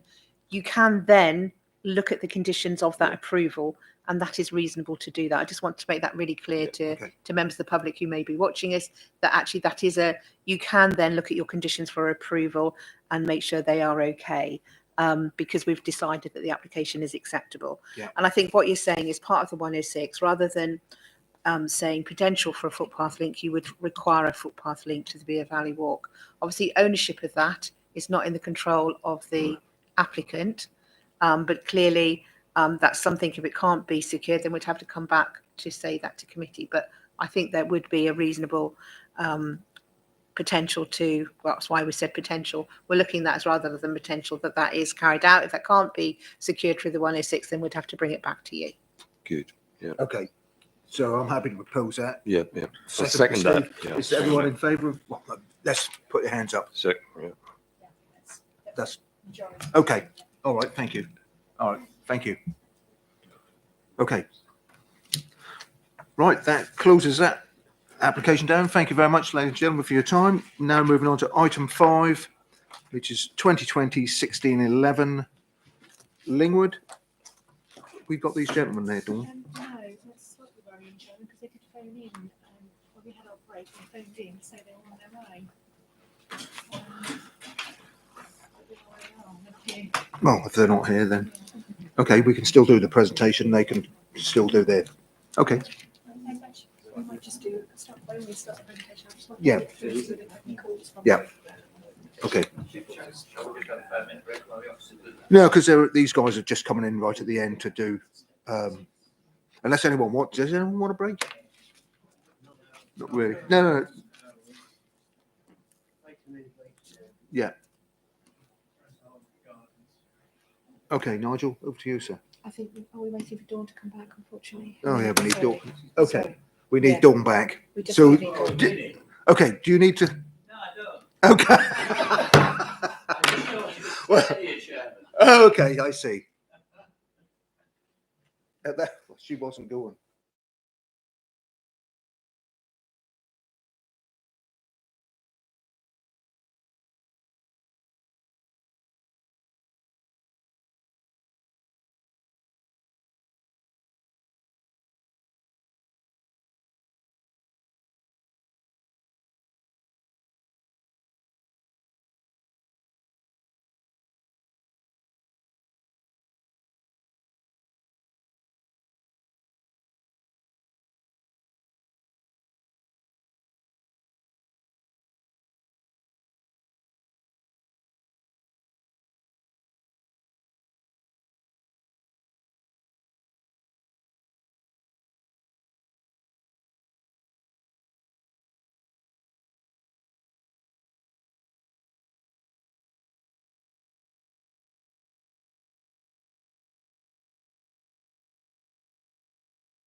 Final item 5, application at Lingwood, former first school, because it's now been replaced with a new primary school in Lingwood. So this is a reserve matters application that follows the grant of an outline planning permission in 2019 for residential development on this site.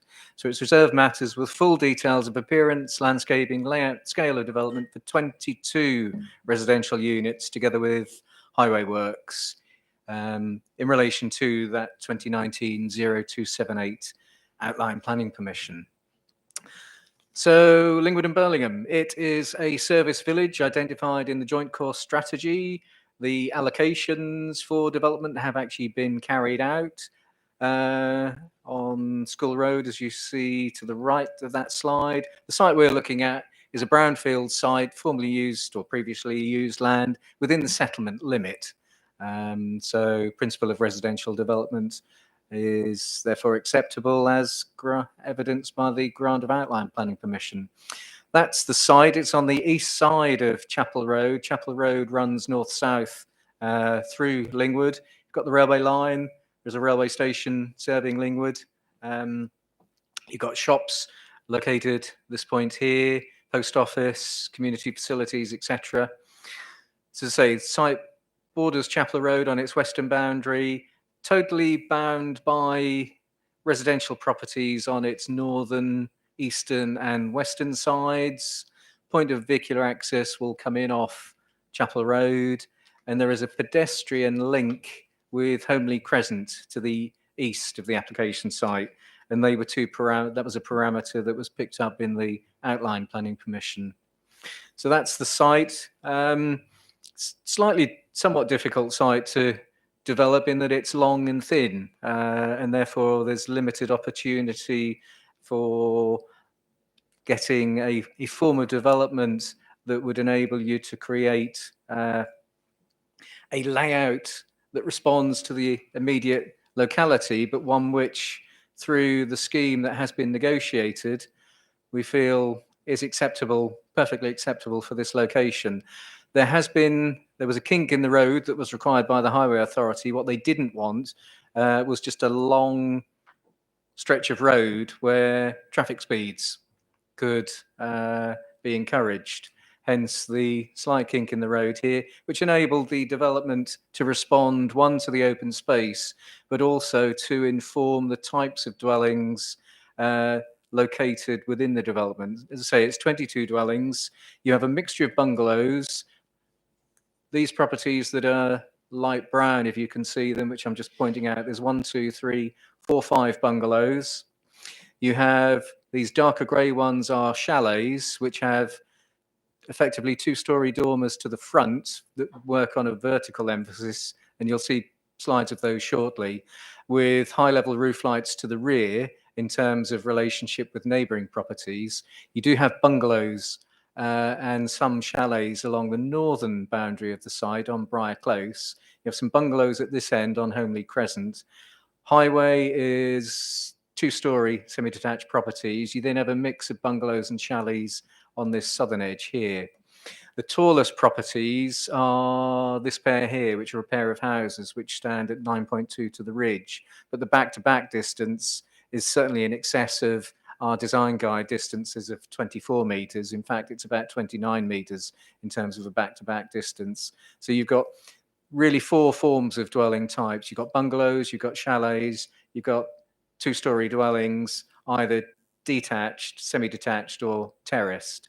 And this site does deliver 28% affordable housing, which was required under the legal agreement associated with the outline planning application. So this is the mix of dwelling types. There are 6 dwelling types, actually.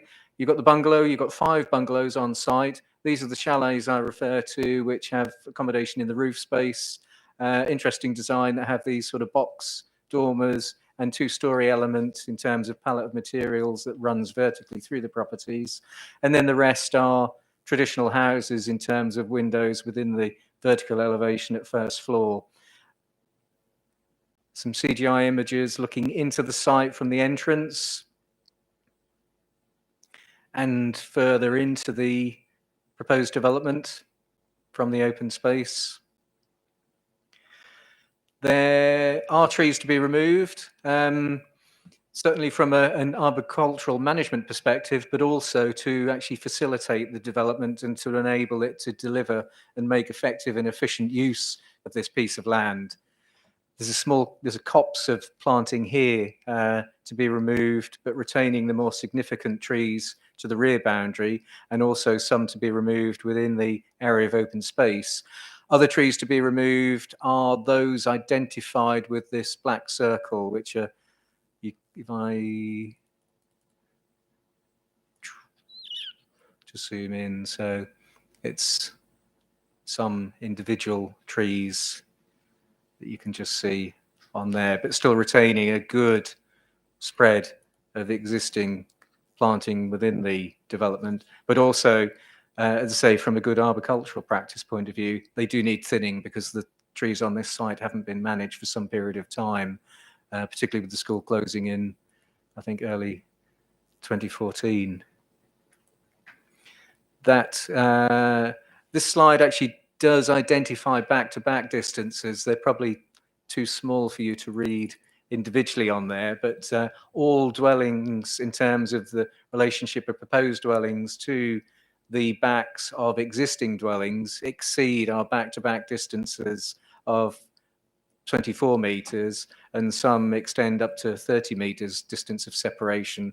So we're quite content that it will be maintained between the new dwellings and the existing dwellings. That does pick up on, there's been a fair amount of representation from local residents, the parish council, and also the district councillor, as reported in the committee report, but we have addressed that and do not consider that the relationship is unduly oppressive or creates unacceptable distances of overlooking, because, as I say, it exceeds your design guide distance.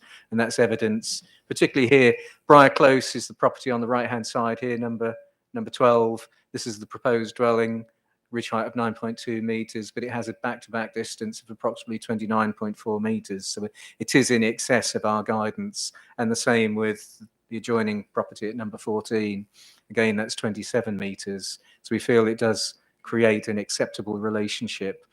The site will be drained through surface water and foul drainage. The surface water, there is no ability of the site to take the quantity of water that would be generated by hard surfaces in terms of roofs and roads. The site doesn't infiltrate very well. It will infiltrate, and the driveways will have permeable paving, but the majority of surface water will go into an attenuation tank, which will be underneath the open space. And then by way of a hydro brake, which is a controlling device, that will slowly release the surface water into an Anglian water sewer. And that scheme is going to be adopted by Anglian Water itself. They will be adopting all of the apparatus that's within the highway, because the highway is going to be adopted by the county council, and they will also be adopting the attenuation tank and all the system that then disgorges into their existing system. Some views of the site. This is looking north along Chapel Road, the site on its right-hand side. Complete mix of dwelling types in the locality. You've got two-storey, detached, semi-detached. You've got bungalows as well. This is looking due south, Briar Close Junction on the left. The site entrance is on the left-hand side of this slide. Looking at the site frontage, it's got that, it was a primary school, so that's to a certain extent what that frontage looks like. There's a bus lay-by, which is going to be removed with the highway edge brought forward to address and create a proper frontage, road frontage with footway extensions, etc. into the site. Within the site, this is looking due west at the two-storey properties opposite, and then looking due east, say a long swathe of land that goes up to Homely Crescent with boundary features. And then views looking northwards towards the single-storey development, some of which have, through permitted development, built dormers to the rear, as you can see. Further properties, and you can pick up some of the landscaping to the north. And then Homely Crescent to the east, and this is where a pedestrian link will be formed to give permeability through the estate and access to other facilities by foot. And copse of trees, some of this is to be removed, as I indicated on that earlier slide, and looking towards the highway properties, which are two-storey, and properties on Allison Close, which are to the south of the site. And then views looking north-south from the point of access. Here, the slide on the right, you can see that bus lay-by, which will be removed, and the footway will be continued with displays, so addressing and creating a new road frontage. One update to the report. You've got comments set out in page 141 and 142 of the supplementary schedule. Comments from a neighbouring property, but again, these don't alter the recommendations. Don't really have well, I'm not going to say anymore, I don't think. I've covered it through the visual presentation and talking over it, and the recommendation is to approve as set out on pages 133 and 134 of the agenda, Chairman. Thank you. Thank you, Nigel. Any questions for Nigel? John? Yes, thank you. Just one question. On one of the slides there, there's a window in the top of the garage roof. Is there going to be living space knocked through from the house, or is that just a loft for the garage? It's probably living space. It was probably the chalet images. Were they the ones? Yeah, that's living space above the garage. Okay, any other questions? Sue? On your diagram of the trees, what was the significance of purples and greens? Is it just the type of tree? Is it coniferous and deciduous, or? Useful question. No, it's the category of tree as to whether it's a category A, B, C, or I think it's a U. It's the quality of the species. And so it's an arborist's assessment of the trees on site. Because there were an awful lot that seemed to have the black circle of death on, but then when you look at some, and then you look at some of those photographs you just showed, and I thought, yeah, I probably realise why. But you know, I was a bit concerned about the variations. I mean, it's had a full arboricultural survey, and what they're also looking at is the health, the longevity, and that's why certain specimens are identified for removal, probably from a health and safety point of view, but also to enable neighbouring trees to mature and develop. Yes, okay. It just wasn't altogether clear, but thank you for that. Thank you. Okay. Any other questions? Councillor Holland? Yeah, on the comments that were received previously, the Environmental Contracts Officer seems to have asked a question about the Type 6 Mews area to do with the refuse collections. Did anybody answer that question, and do we know what that answer is? Yes, the answer is all of the road internal to the estate is being adopted, or will be adopted by the County Council. What's the difference? Okay. Councillor Brennan?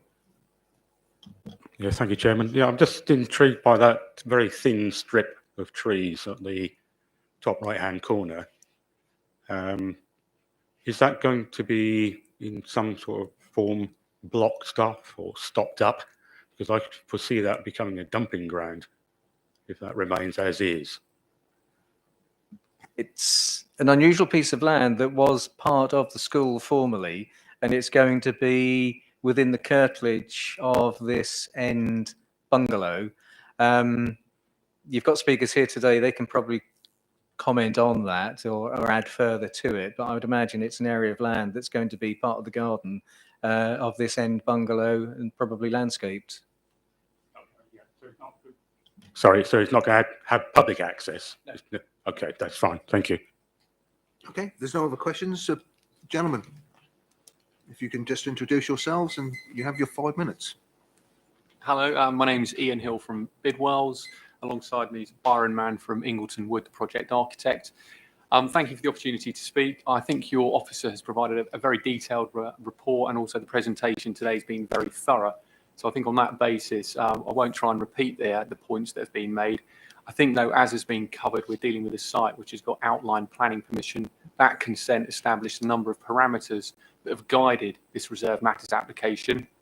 I think throughout the preparation and determination of this application, my client has sought to work with both the council and various statutory consultees, making a number of amendments as the scheme has progressed to ensure that it is the highest possible development. The amendments that have been made have included a reduction in the number of units, a reconfiguration of parts of the site to ensure that there is adequate back-to-back distances between adjacent properties, whilst also seeking to retain as many trees on the site as possible. As a result of this approach, and as covered today, you can see that the LLFA, Anglian Water, Norfolk County Council Highways, as well as the county's ecologist and the council's design and conservation officer have got no objections to the scheme. Prior to the submission of the application, my client also sought to engage with the parish council. As a result of these discussions, the scheme did originally incorporate a lay-by at the request of the parish council onto Chapel Road. However, due to feedback from the county council, the Highways Authority, that lay-by had to be removed. As well as the carefully considered design approach, which responds to the local context, the scheme has sought to incorporate a number of elements to enhance sustainability. One of these is that through the use of air source heat pumps, approximately 38% of the energy requirements of the development will be through renewable sources, a figure which is, as you'll be aware, significantly higher than policy requirements. Just finally, to pick up the point about the rather peculiar piece of land just to the northeast. Yeah, the intention is that that is going to be a private piece of land. It will be managed potentially by a management company. It won't have public access. So therefore, in summary, I think the scheme before you represents a high quality, sustainable development on a vacant brownfield piece of land, which has undergone consultation with a variety of stakeholders and which we consider is fully compliant with the development plan. I don't think I've got anything else further to say. That respectfully request that officers endorse the recommendation of their, members endorse the recommendation of their officers and grant planning permission. So thank you very much. Thank you, Mr. Hill. Any questions for Mr. Hill? Councillor Fisher. Thanks, Chairman. Could you explain exactly how the access will, or what the access will be to that piece of land that's going to be under contract?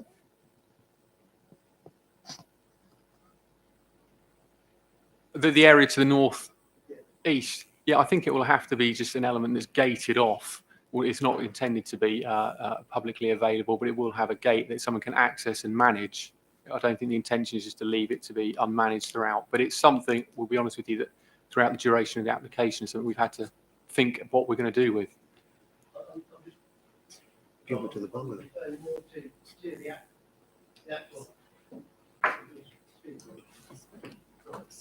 That's okay. How the access will be, because at the moment, as I think as Councillor, as the officer said, that looks to be part of that end house garden. So will there be a vehicle access through at the end of the road to that piece of land, or pedestrian access for if someone's going to maintain it? It's got to be accessed. And I've just taken up Councillor Brennan's point that if it's accessed too readily, it will be, I suspect, a dumping ground. No, it's a good question. I think any access would have to be private. It wouldn't be open to the public. But where is it? Where is the access? Why not just give it to the bungalow? Yeah, I think that is one consideration that we have looked at from speaking to my colleague. Yeah. I'll just quickly add to this. There's been numerous discussions about how we parcel up this piece of land. Either the discussion has been either it goes to the bungalow, plot 13, as part of their curtilage, or potentially the client might seek to sell the land to adjacent bungalows. There's many options, but it will be private, whatever it is, but it certainly won't be public. And there's no trees on there because that would have been part and parcel of the survey. It's just a strip of land. There is a line of trees on that piece of land, which are being maintained. They are the existing trees highlighted. They are the existing trees highlighted to be retained. So there is a group there. Right. I think the key from a planning point of view, because it's always looking at that planning point of view, isn't it? Is it public or private? Clearly, in any conveyancing, if it's private, then access has to be maintained for that private individual to maintain it as that tree belt, which could be a management plan, but there would have to be conveyance as part of those layouts. But it would make more sense to offer it to the bungalow or the existing bungalows adjacent or properties. Thanks, Helen. Mr. Mann, are you speak as well, or are you just working together? Okay, lovely. All right. Any other questions for the public speakers then? No? Over to you, ladies and gentlemen. Thank you, Councillor Adams. Seconded by Roger Folger. Councillor Riley? Yeah, I'm looking at section 4.1 leading to 4.2, comments from the ward member and also from the parish council as well and residents. So I'm looking for some clarification on this actually. The setting, the existing setting at the moment within this area and Briar Close are low roof bungalows. And within this development, we've got a range of houses that are, two-storey. Now, I've heard Nigel's talk about the distance, minimum distance, which, can accept. However, that still doesn't change the setting issue. So, it's not in keeping with the houses around that area at all from what I can see of it anyway. and the comments that have been made by the local ward member and the parish council, irrespective of the distance. So with that, I would say it's not commensurate with the area or the setting. I would have been much more happier to have seen those houses in line with the setting of the other houses in that estate to conform to them. I think it's a bit of an oddball having those 2-storey houses set back in there, to be honest with you. I'd have been much more happier if there had been bungalows in line with what the parish council and the ward members are saying. Okay. Any other questions or any other comments? Okay, it's been proposed by Councillor Adams, seconded by Roger Folger, or Councillor Folger, for approval. All those in favour? 1, 2, 3, 4, 5, 6, 7, 8, 9, 10, Chairman. Is that a half, Steve? Sorry? Is that a half? Or is that half. no? It's not up. No, Okay. it's going to be a no because we haven't had a further debate on that. Okay. So All those it's a no. against? That's Thank me. you. Okay, that's carried. Okay. I'll That's jump around the room. all the applications. We're just moving on to item 6, which is appeals, and there are none. So that concludes today's meeting. Thank you all very much for your time.